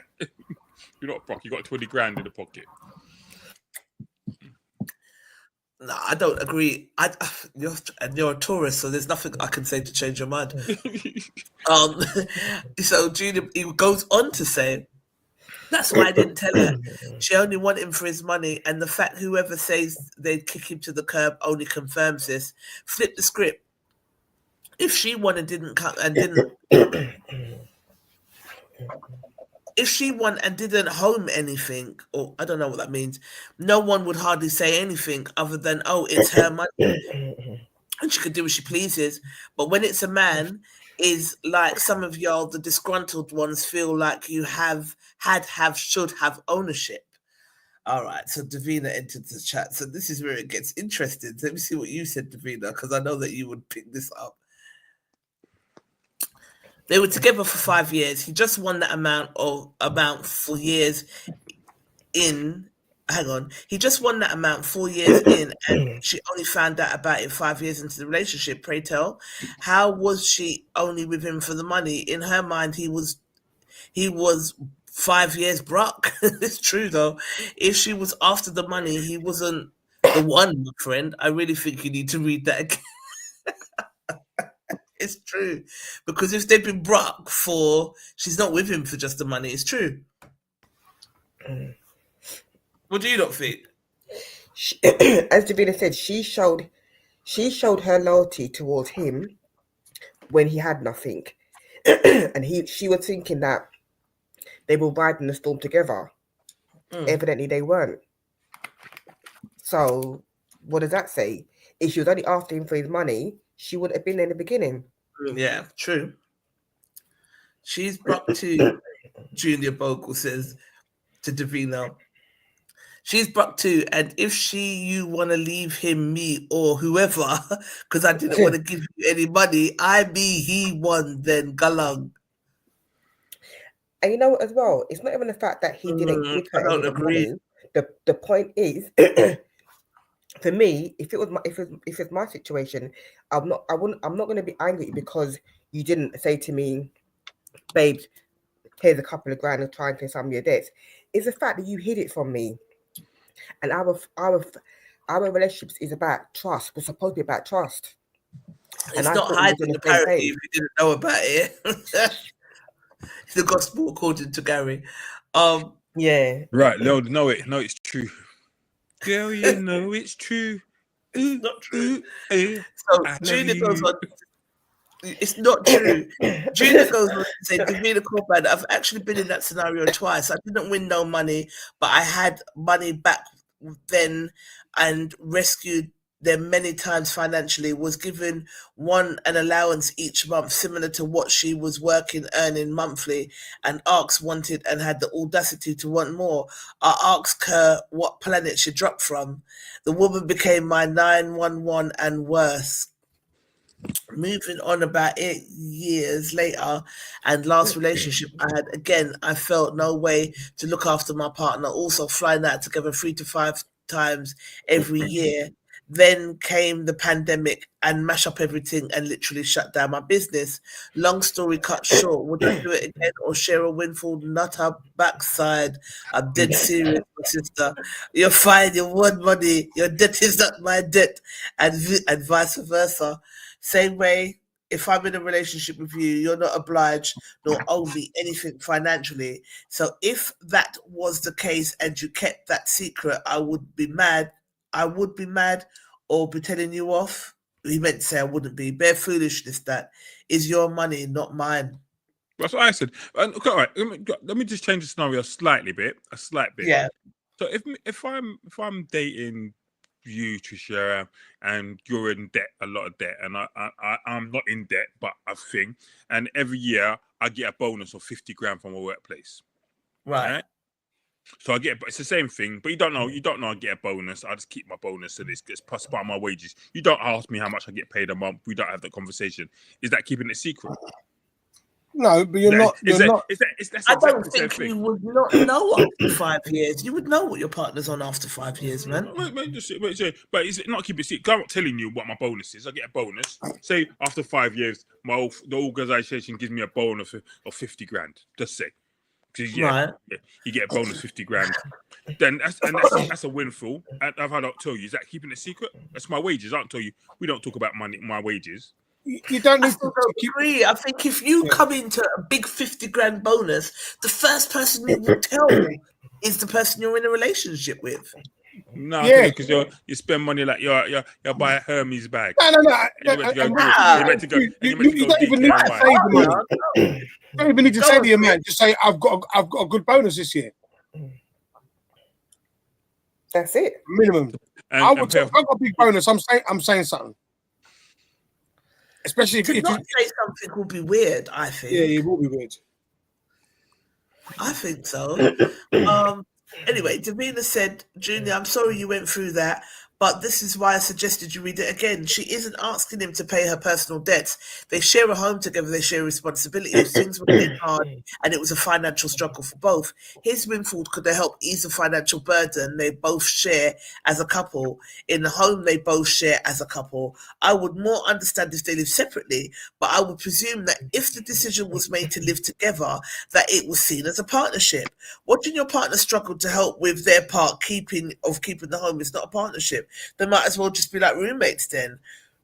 Excuse me. What you have described happened to you is not the same as this scenario and feels like you have projected your experience onto this woman. Please do read it again because I don't think you initially understood what was actually written.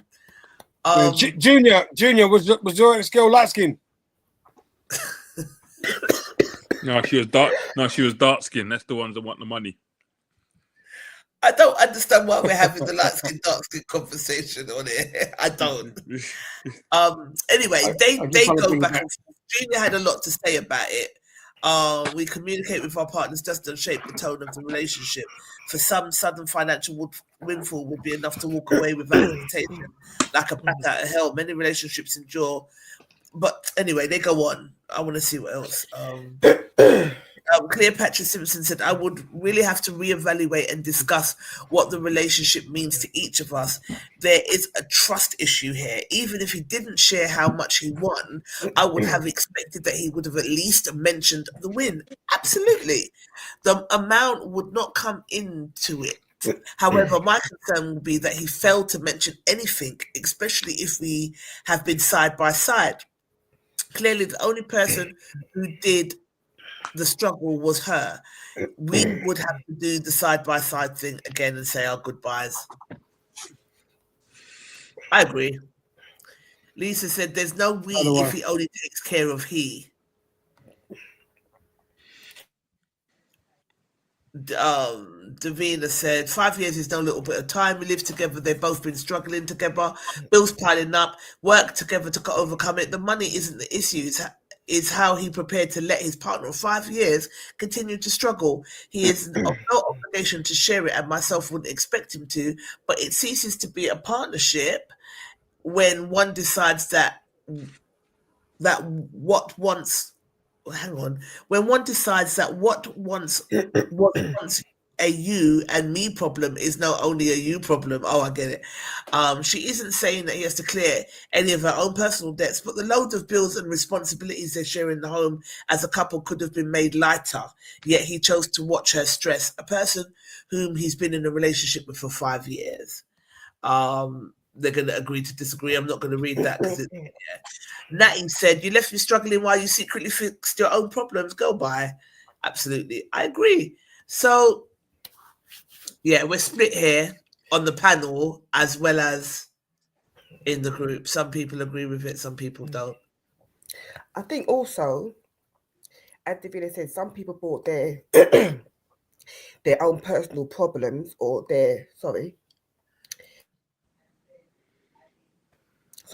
some people brought their own personal problems or what they've had happened to them in the past into this, which you shouldn't have done.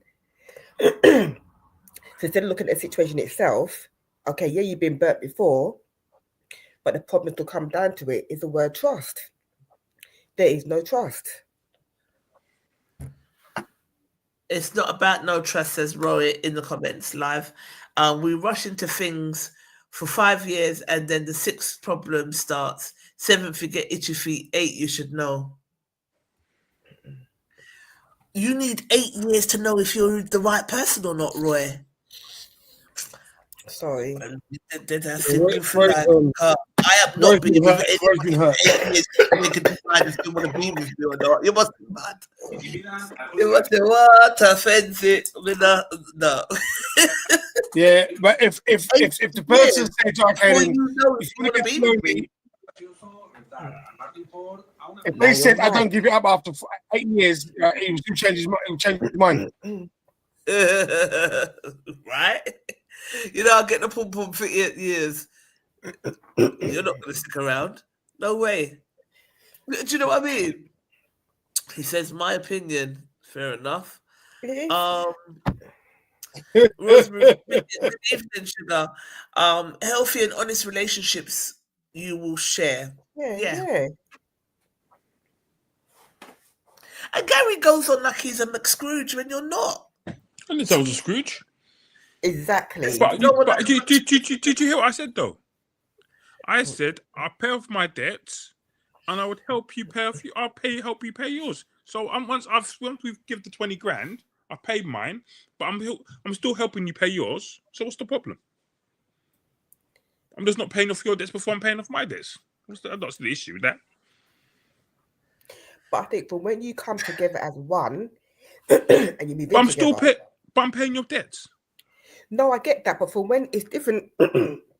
As Davina says, when you're living, if you're living in 2 separate households, that's one thing. Okay. But when the moment you decide to come together, okay, and live together, that changes the whole dynamics of the situation. All right. So what I'm saying, because your money is ultimately can change the household dynamics for both of you. But my point is, if I'm in 30 grand worth of debt, say, and she's in 10 grand worth of debt, yeah, I could pay off 10 grand on my debt and pay off her 10 grand, and I'm left with 20 grand. So why don't I just pay off my 20, and we both got 10, and then because I've got extra money now, I can help her pay off some of hers. What's the problem? I think the problem that we're gonna find is he didn't say anything, so he dealt with his whole problems and left her to it. But I'm still helping her. You're going to abandon this girl. I'm still with the girl. I'm still paying the household bills. No, I hear what you're saying, but from what the poster said, as far as she's concerned, she didn't know about it. They were riding. They were going for the rough, the good and the bad. They were trying to get together. We are for a whole year didn't say nothing. But we're still together. I'm still paying your bills.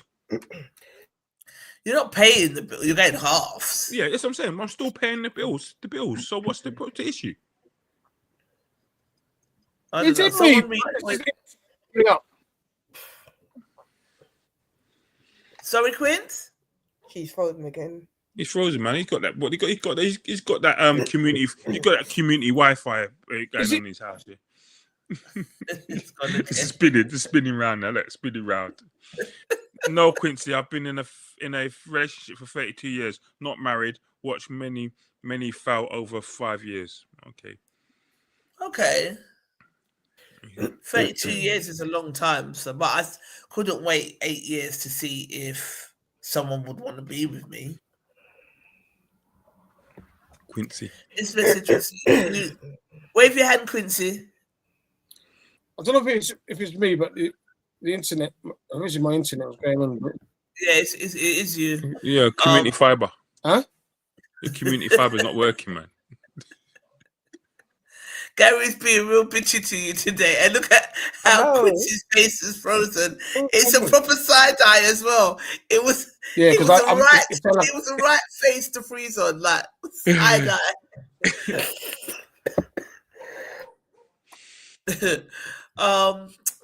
So Royce is not. Well, we've read that out. Davina's saying, Gary, there's no mention of debts on her part, so I don't know how that came into it. The issue was household responsibilities.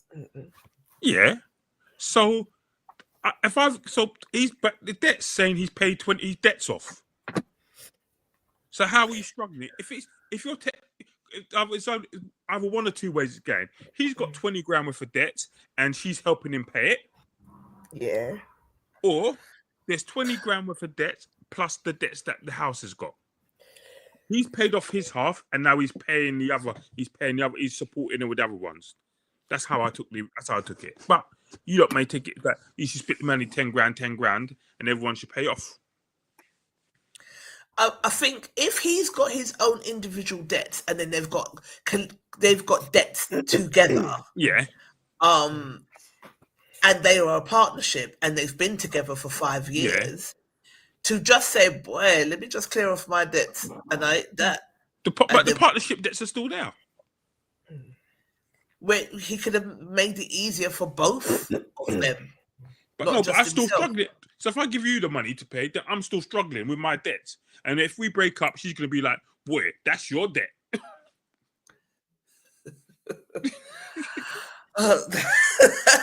Right. And the thing is, I can't argue with you. I don't agree. We're going to just have to agree to disagree. Okay. That's your debt. And then if we break up now and we both got debts, that's our debts. So we've got to split it 50-50. If I pay off our debts and we break up, you're going to be like, that's your debt. That 20 grand is your debt. No, you got a point. You have got a point. Touche, bitch. You have got a point. I'm stuck there with my 20 grand and you're happy. Yeah, you have got a point. I suppose it depends on the person that you're with. I do not say anything. I think is the part that I can't get my head around. Not we've been together 5 years. You've been a whole 20 grand in our relationship. You don't say nothing at all. That's what I've got a problem with. Yeah, I don't know about that. Anywho, let me share my screen. Last and final topic. What we got here? I think it's this one. Can you see my screen? Oh yeah. Can you see it? Yeah. Yes. So you posted this today. It's quite interesting, I thought. Do single friends encourage single behaviour in their circle? What do you think, Gary? Me? Guys, do you have friends where single guys, not single. No, single guys. What they do is when you go out, they go on like, yeah, we're out there having a good time. Brother, come on, ride wingman me for me with this girl. Just hold her, but you don't have to do nothing. That's your choice, isn't it? But just let me chat so I can chat to our brethren. Pull this one away.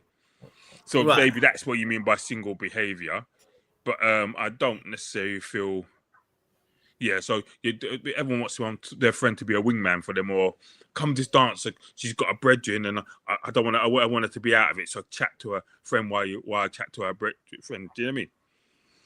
So do you think that's appropriate if you're in a relationship? Be the wingman? I could talk with anyone I talk to. I'm not trying to get with them. That's a different thing. If I just chat to you, if I meet you at a club, come and I chat to you, what's the big deal? So why would that be deemed as single behavior then? But obviously you're single behavior because you're chatting, you're kind of taking someone away in it and say, oh yeah, come over here with me. But so again, I ask, is that appropriate in a relationship? It's appropriate as long as you're not doing nothing. As long as nothing's going on in your mind, don't forget. As long as your mind is pure, it don't care what anyone else's mind is saying. I can't with this dude, you know. Quick, did you get the Did you get the? Did you see the thing? He's frozen again. No, his eyes are moving. I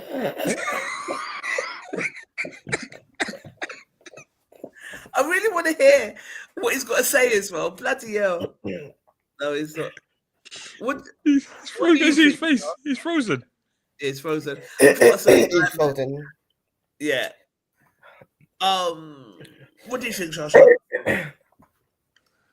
I'm mostly the one who's a single one. But at the same time, you find that when you've got more friends who are in relationships, it's not everywhere they can go with you. So I get it.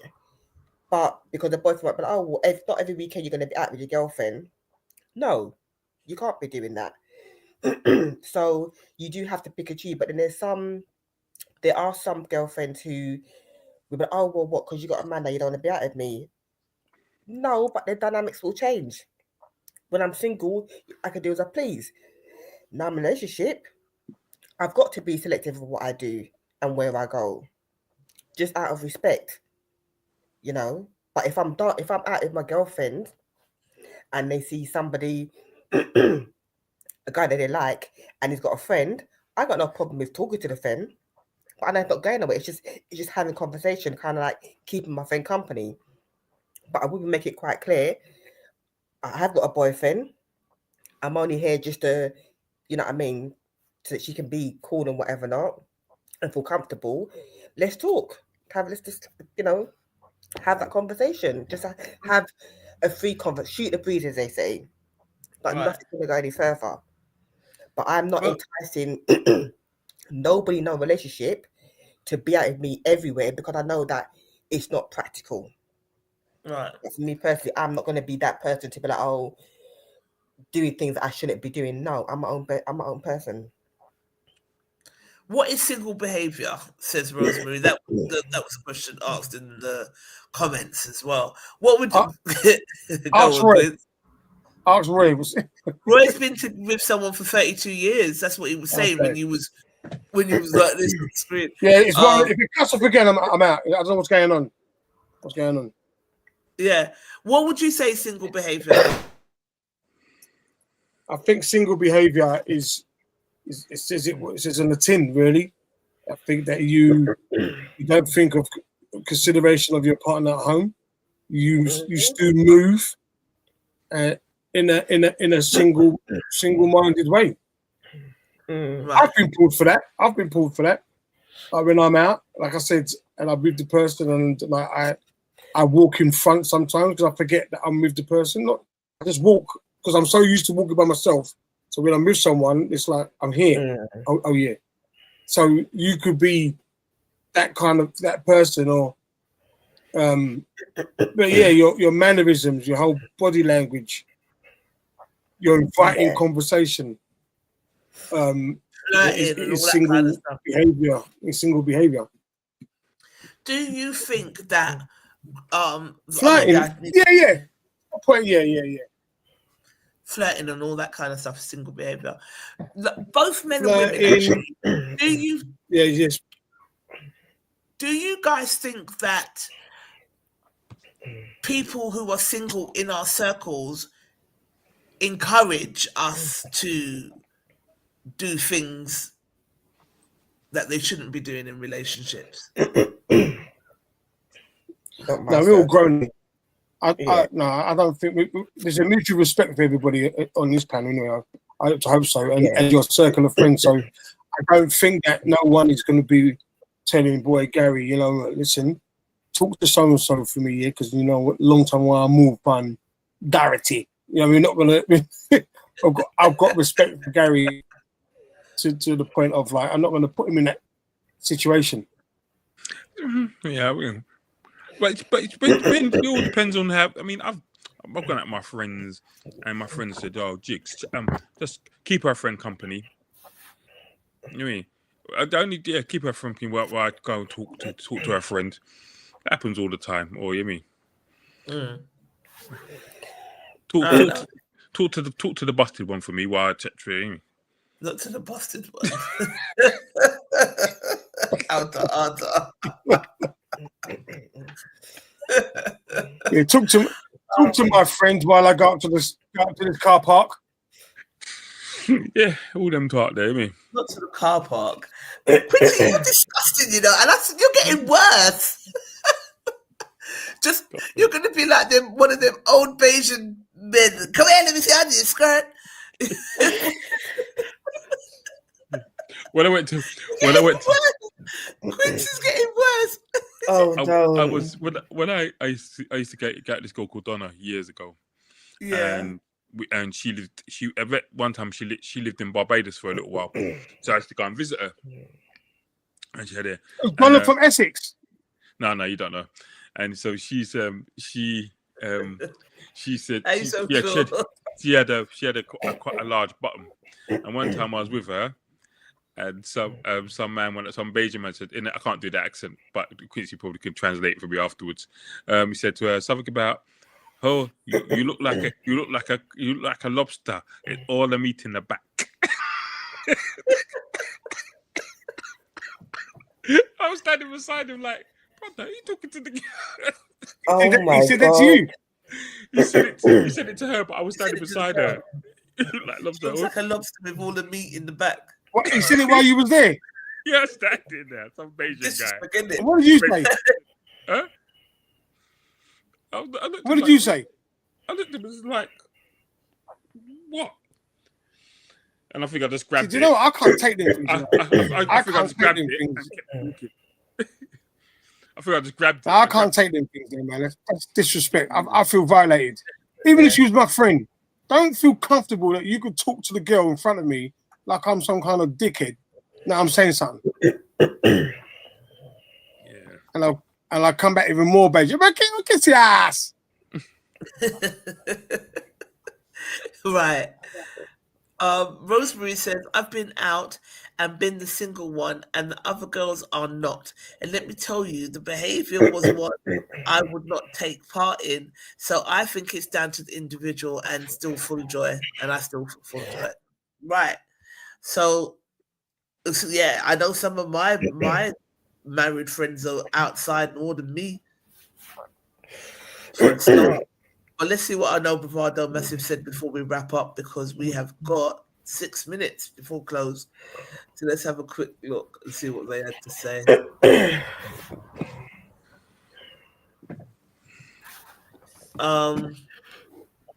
I said I thought this was interesting. I wanted to hear what everyone had to say. T Smooth said he's here for the comments. Dawn Goring MBE, I'm only responsible for my own behavior. That part. Anonymous participant 830 said, my bestie knows I'm in a very good relationship, that I'm extremely happy, but she's constantly inviting me to different events to go away with her, and I'm like, I can't go. So my first response was, you don't go to any events with her because you are in a relationship, or you still do some things with her? And then Charlene, you asked, what, can't go because your partner wouldn't want you to? Because there's that as well, you know. Don't be like all up and I know that dynamics change when you get into a relationship, and you got to give people their space and all the rest of it. Yes, but don't dash me down to the side and you can't see me or I can't hear from you or nothing because you got man. And then when it goes sour, you want to be ringing off my phone and chewing off my ear. No, it's true. I've been in both situations. all of a sudden you're out and about, and next minute you just dropped. Like, what the hell? I don't think that's right either, because you've got man, you can't all of a sudden you can't do nothing.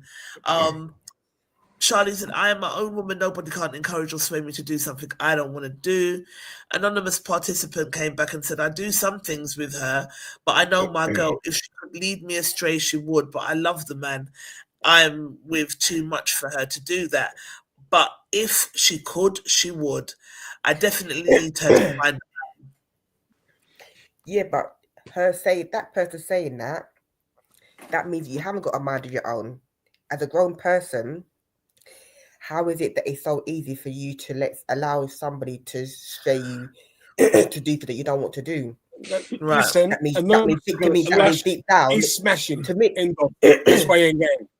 The thing for guys, right? And Quincy may disagree with me, but a lot of things about opportunities. Like sometimes you may be happy with your partner, but then someone comes along and gives you a little opportunity. Like, you know what? I'll give you a little thing on the side, and no one will ever find out you're good. So then when you start having those conversations, or you're at work and you're kind of having them work husbands or work wives and stuff at work and stuff like that. That's when things start getting a bit cloudy. So most of it's about opportunity. Like if girls or guys didn't come on to each other, then most people would stay faithful all the time. They don't really. It's just the opportunity that something comes up in one day and you'll be like, oh yeah, look, someone's flashing it and giving it away quite quickly or quite easily. Right. No, Gary, I agree with you 100%. No, you don't. You don't agree with me, Chrissy, because you're a good boy. You're Bayesian. You don't do none of that. Yeah. But their body language, they don't need to say nothing. Their body language will let them know they've done something. I said, I'm usually the single friend, but I'm not out here dragging my girls into the streets, but I respect the relationships.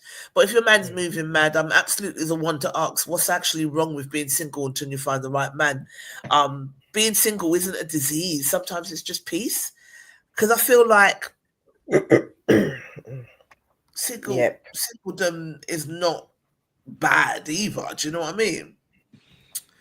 Colette said, what is single behavior? I said freedom. Nah, just kidding. I would say spending money recklessly without considering joint goals, like the Facio before.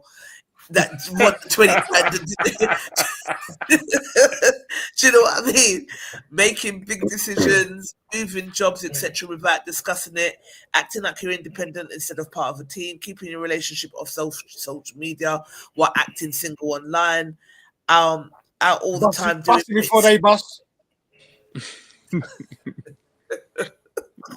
Just thinking of yourself. Out all the time doing bits without your partner, that kind of thing.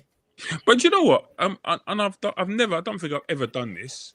All the girls I've dated or been in a relationship with, I've never discussed when I get a new job. It's none of your business. If I want to get a new job, I get a new job. I don't have a discussion about it. So you don't tell them you're going for an interview? That's crazy. No. You don't tell them you're going for an interview? No. Man, you're quite dark, isn't you? Gary is cold as ice. I never knew this about him. What's hold on.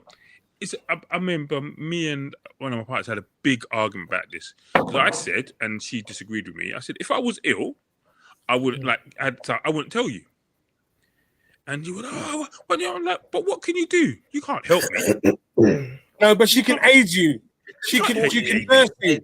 Aid me. All you're gonna do is ask me questions that are gonna get on my last nerves and gonna make me want to think. So best if you leave. You don't know, then I'll do my thing and then I'll look after myself and the hot doctors will look after me. Blah, blah, blah. I don't need you to be. Oh, you're right. I'm like, leave me alone. Gary's speaking like a true Gary. I just don't like. I don't like being babied and be like, fussed over. It really annoys me. All right, it's 10 o'clock, so I don't know if Carl's going to cut us off on Spotlight, but can we just say thank you for joining us, and we will see you next week at 8. If he is still continuing on, then you will hear the rest of this conversation. But yes, go on, Gary, you were saying? I just said that, just like, I don't, like, there's lots of things, and people think, oh, you're quite selfish, maybe because I'm only child, but like if I'm going through something, I'm going through it. At least you can help me. I'm not asking you. I don't know. You're not. Oh, I don't know, because you're one of the most generous, most helpful people that I know. No, I help But Exactly. when No. you speak about relationships, it's just like, is this the same person? Am I in the twilight zone? What the No, fuck is but what do happening? you- It Right. I'm makes gonna no ask. sense. to me. Go on, Quince. I'm gonna ask Gary when I see your missus next. I'm gonna say to her, blink. Yeah, blink if you're safe. Oh, God. Right. She don't blink, man. She got eyes over there. But his missus don't have the foolishness either, from what I've gathered. So, Yeah, Gary's Gary's talking like this because she's probably in about contact of internet and Facebook is a bowl. No, but what I'm saying, if you can't help, like for me, do you know what? I find it like if people can't help you to do something, yeah, then you put your burden on them. That makes them feel uncomfortable, like want to help and they're not help. So as far as I'd rather just carry it by myself and do it and sort things out. I hear what you're saying to some certain extent. Yeah, because I mean, if I'm sick and then you can't help me with Listen, sickness, I got a street, man. other than hold my hand and tell me it's going to Hang be on a all minute. right, I'm just not interested. Sorry. All right. Let's say bye to Quince. Thanks for joining us, my Bye, love. Quince. We're See you going to later, wrap mate. up. And I've got some news Anyway, for you. we're wrapping up. But Yeah, I've got some we news got for you. Yeah, Wait, go then. on. No, as in what we discussed about the event. So I've got some news for you. So let me Okay, know. perfect. I'll phone you tomorrow. Call me. Pillow talk me later on. Before you go off? Phone me tomorrow. All right, I definitely will, because, yeah, we can't And hear again? you anyway. I will, because you're chipping in and out anyway and freezing, so I'll call you tomorrow. All right, bye. It's because he supports Liverpool. Oh dear. We're that dead shot. We're that dead shot on the live. You being today. That's Oh, right. God. When he Go on played. anyway. You was No, but I was finishing. just saying, I'm saying, if you can't help me, then what's the point of you? Not point. I know sometimes people tell, like, if I tell you I'm ill, is that to make you feel better or to make me feel better? No, but then if I'm with somebody and like they're ill and then actually they go through all of this, you might be able to spot certain things. But Charlene had cancer and during her treatment, she looked well. So you might not always know when someone's sick. Like you think, oh, I would know, but you might not know. So I'm with my partner and they're going through their sickness and they're going through chemo and all the rest of it. The chemo fails and then they tell me, oh, I've been going through cancer and I've only got three weeks to live. Then that doesn't give the person time to prepare for that, or just so many things that I see wrong with that scenario. Because but so what's the difference if they know 6 months in advance? Doesn't matter. Like if you're sick, then my job as your partnership is exactly that. I'm supposed to support you through thick and thin. But if I don't need fitness and health and everything. But if I don't want your support and it stresses me out, why would your partner support stress you out? Because for me, for example, I like to be not left alone, but I'd like to do things in this thing. So if I'm worried, if you know that I'm ill, I'm worried about you and how you're reacting about things, and I'm not looking after myself. If that makes sense. I'm more concerned with how you. But if you've been with your partner for a long time, they're going to have a degree of understanding of how you are. Like the best thing is when you can be around friends or partners alike, and no one don't feel the need to fill up quiet space with just in inverted chatter. You get to know your people. So if it is like, this is what's going on, but I don't want to talk about it right now. Give me a minute. But none of the partners I've ever been at would be like, you can have that minute. Right. None of them would be. You can have that minute. They're going to want to talk about it and then talk to it about death and about what's happened next, and want to come around with different bits and pieces and say, take this sea moss, take this lee moss, take this deer, take this drink, this tea. I'm like, leave me alone, like literally. you need to eat 15 apples a day and get spice and put it in your ear. That's all I'm doing all day. Because I know what people, because I know that my partners are loving and caring and would want the best for me. But Yeah. all day is researching different madness that they thought they've heard from some Joe Blogs type person that I should be doing. And I'm not here for it. Yeah. I'm not here for it. I hear you. And I've tried it. I get you. And then I would get annoyed with them, and then we'd have arguments, and then be like, just leave me alone, because and they would think I'm being ungrateful. They think I'm being ungrateful. Then I'm not being ungrateful, but I just can't take it, and then it causes arguments between us. So, but if you don't know anything or whatever, then we don't get into that whole kind of thing. But I suppose everyone is different, really. But if you have the right partner who understands you and respects what you're saying to them, that's what it's all about, really. Yeah. Come to someone that has been ill. If you have the right people around you that respect how you are as an individual, like me, Trisha could be in the house, and we're just chilling. Nothing needs to be said. We're just enjoying ambience and just relaxing. I think it's different. I think my partners are different. I mean, all my girls I've dated are really caring, really helpful, really supportive. Only want the best for me. Will do lots of things for me. Will look like not an issue. Yeah, I'm not a person. I'll be like, if I was on my deathbed, they wouldn't be there every single day. Like, so I know that, for example. But I wouldn't want to put that pressure on them that they would have to feel that way. Because I would want them to be like, you know what? Because then I would worry about them and then not worry about myself, type thing. Because that's the type of person I am. So I'll be like more concentrating on what they're going through than what I'm going through. And then that will just take away from me. So I know what I'm like. So, and that's the reason why. It's not like I'm trying to be cold or horrible to anybody. It's I know what I'm like, and I'll be more worried about, Trisha knows that I'm dying or I'm sick.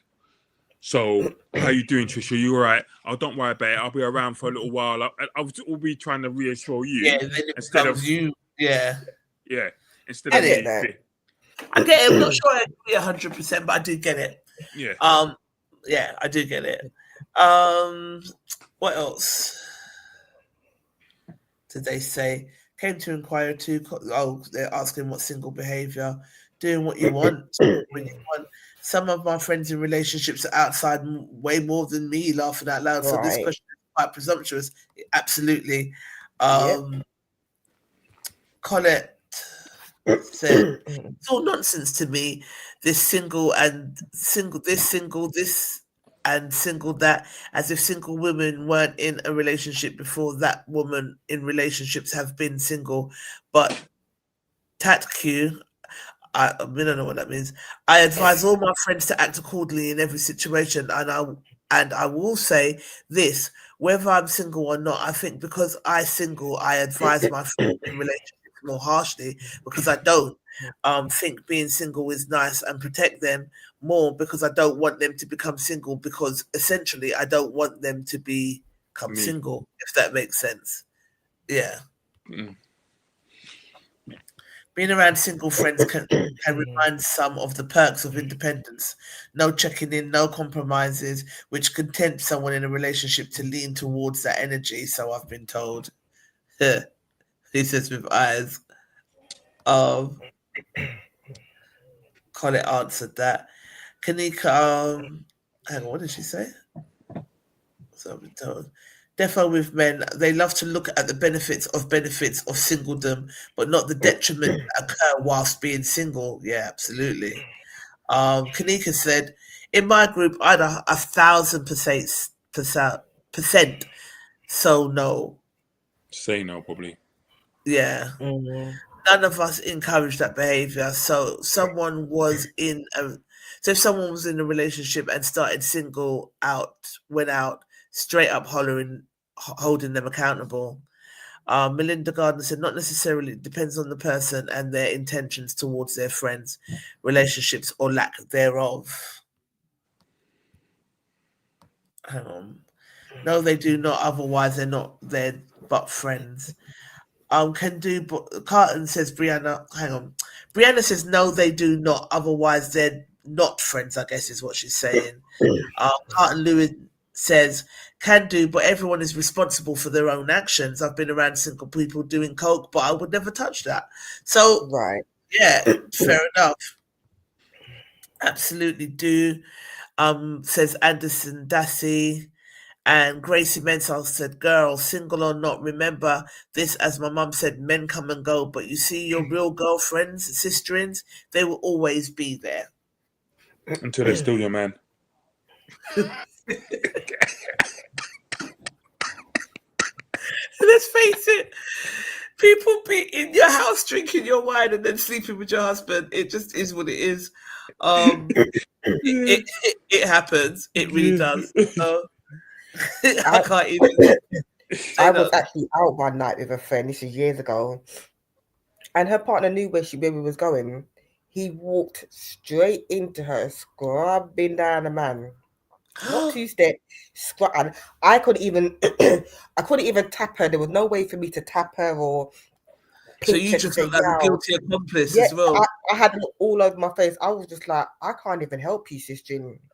Like, you didn't even go to a call, and it was like he brought me telling me to come outside, and I was like, what? He goes, well, go on for your girl. I'm like, I didn't give birth to her. You need to go speak to her. Yeah, that ain't the fucking behavior that I can carry on with. When you get home, talk to her, but I can't help you. And if she had a cheek to have a go at me, why don't you tap me? Do you see where we were standing? Why was you scrubbing up in the dance with your right? You got a whole man at home, yeah, and accountability. Before that, she even told me that he had a problem. He had a bit skeptical with her going at because how she would dress. So I said, you know what? At the end of the day, it's only a dance. It's not a relationship. No, but to have a compromise. It's not only a dance. It's very sexual. It is very sexual. To have a compromise, if you've got a problem with what you're having to go out in, compromise. Try and make you feel a bit comfortable. Yeah, but the fact that you've got on, and I even asked myself, well, boy, what you've got on, you're looking for attention. To be honest with you, but hey, you're your own woman. Do what you want to do, but that might come back and bite you, and it did. Clean into it. Oh well. I do think you need to you can't move as if you're single when you're in a relationship, but I don't think I mean, I've been accused, like Natalie says this to me all the time. Like, I'll be like, we should just go blah blah. And she's like, I've got kids. She said, all of you lot do it. Like, no, I can't just go Amsterdam tomorrow. I've got kids. So I've been more accused of kid snubbing than I have been encouraging.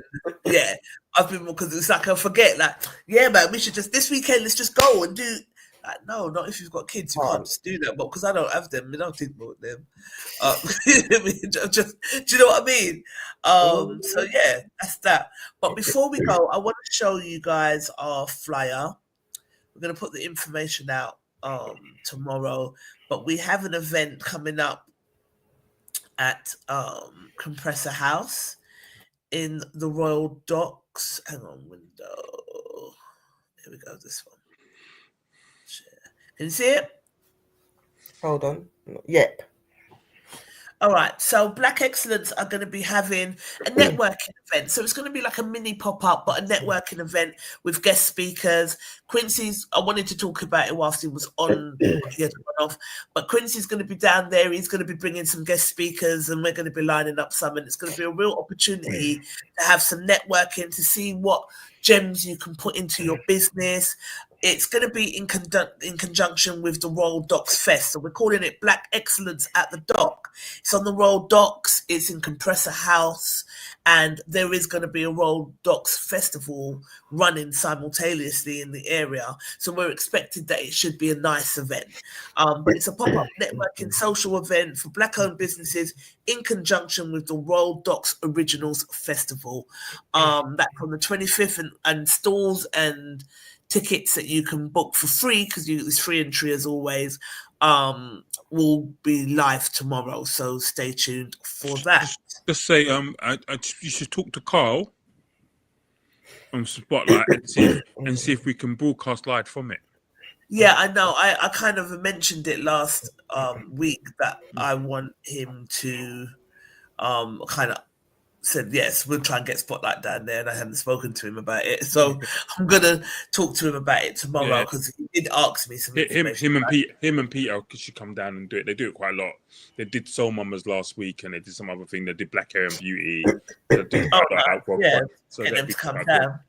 Yeah. I'll ask anyway if they're free, because it's during the day, so it's going to be taking place from 4 till 9 p.m. So there'll be lots of panel discussions and your DJing and music and our normal Black Excellence vibe. But we really want to try and see how we can network and start contributing to our businesses and our economic just growth in general, if you've got a business or if you haven't. So do keep that date free, and more information will be live tomorrow. Cool. Anything else anybody else wants to say? We'll be starting my birthday off early too on that day. Yes, we will be.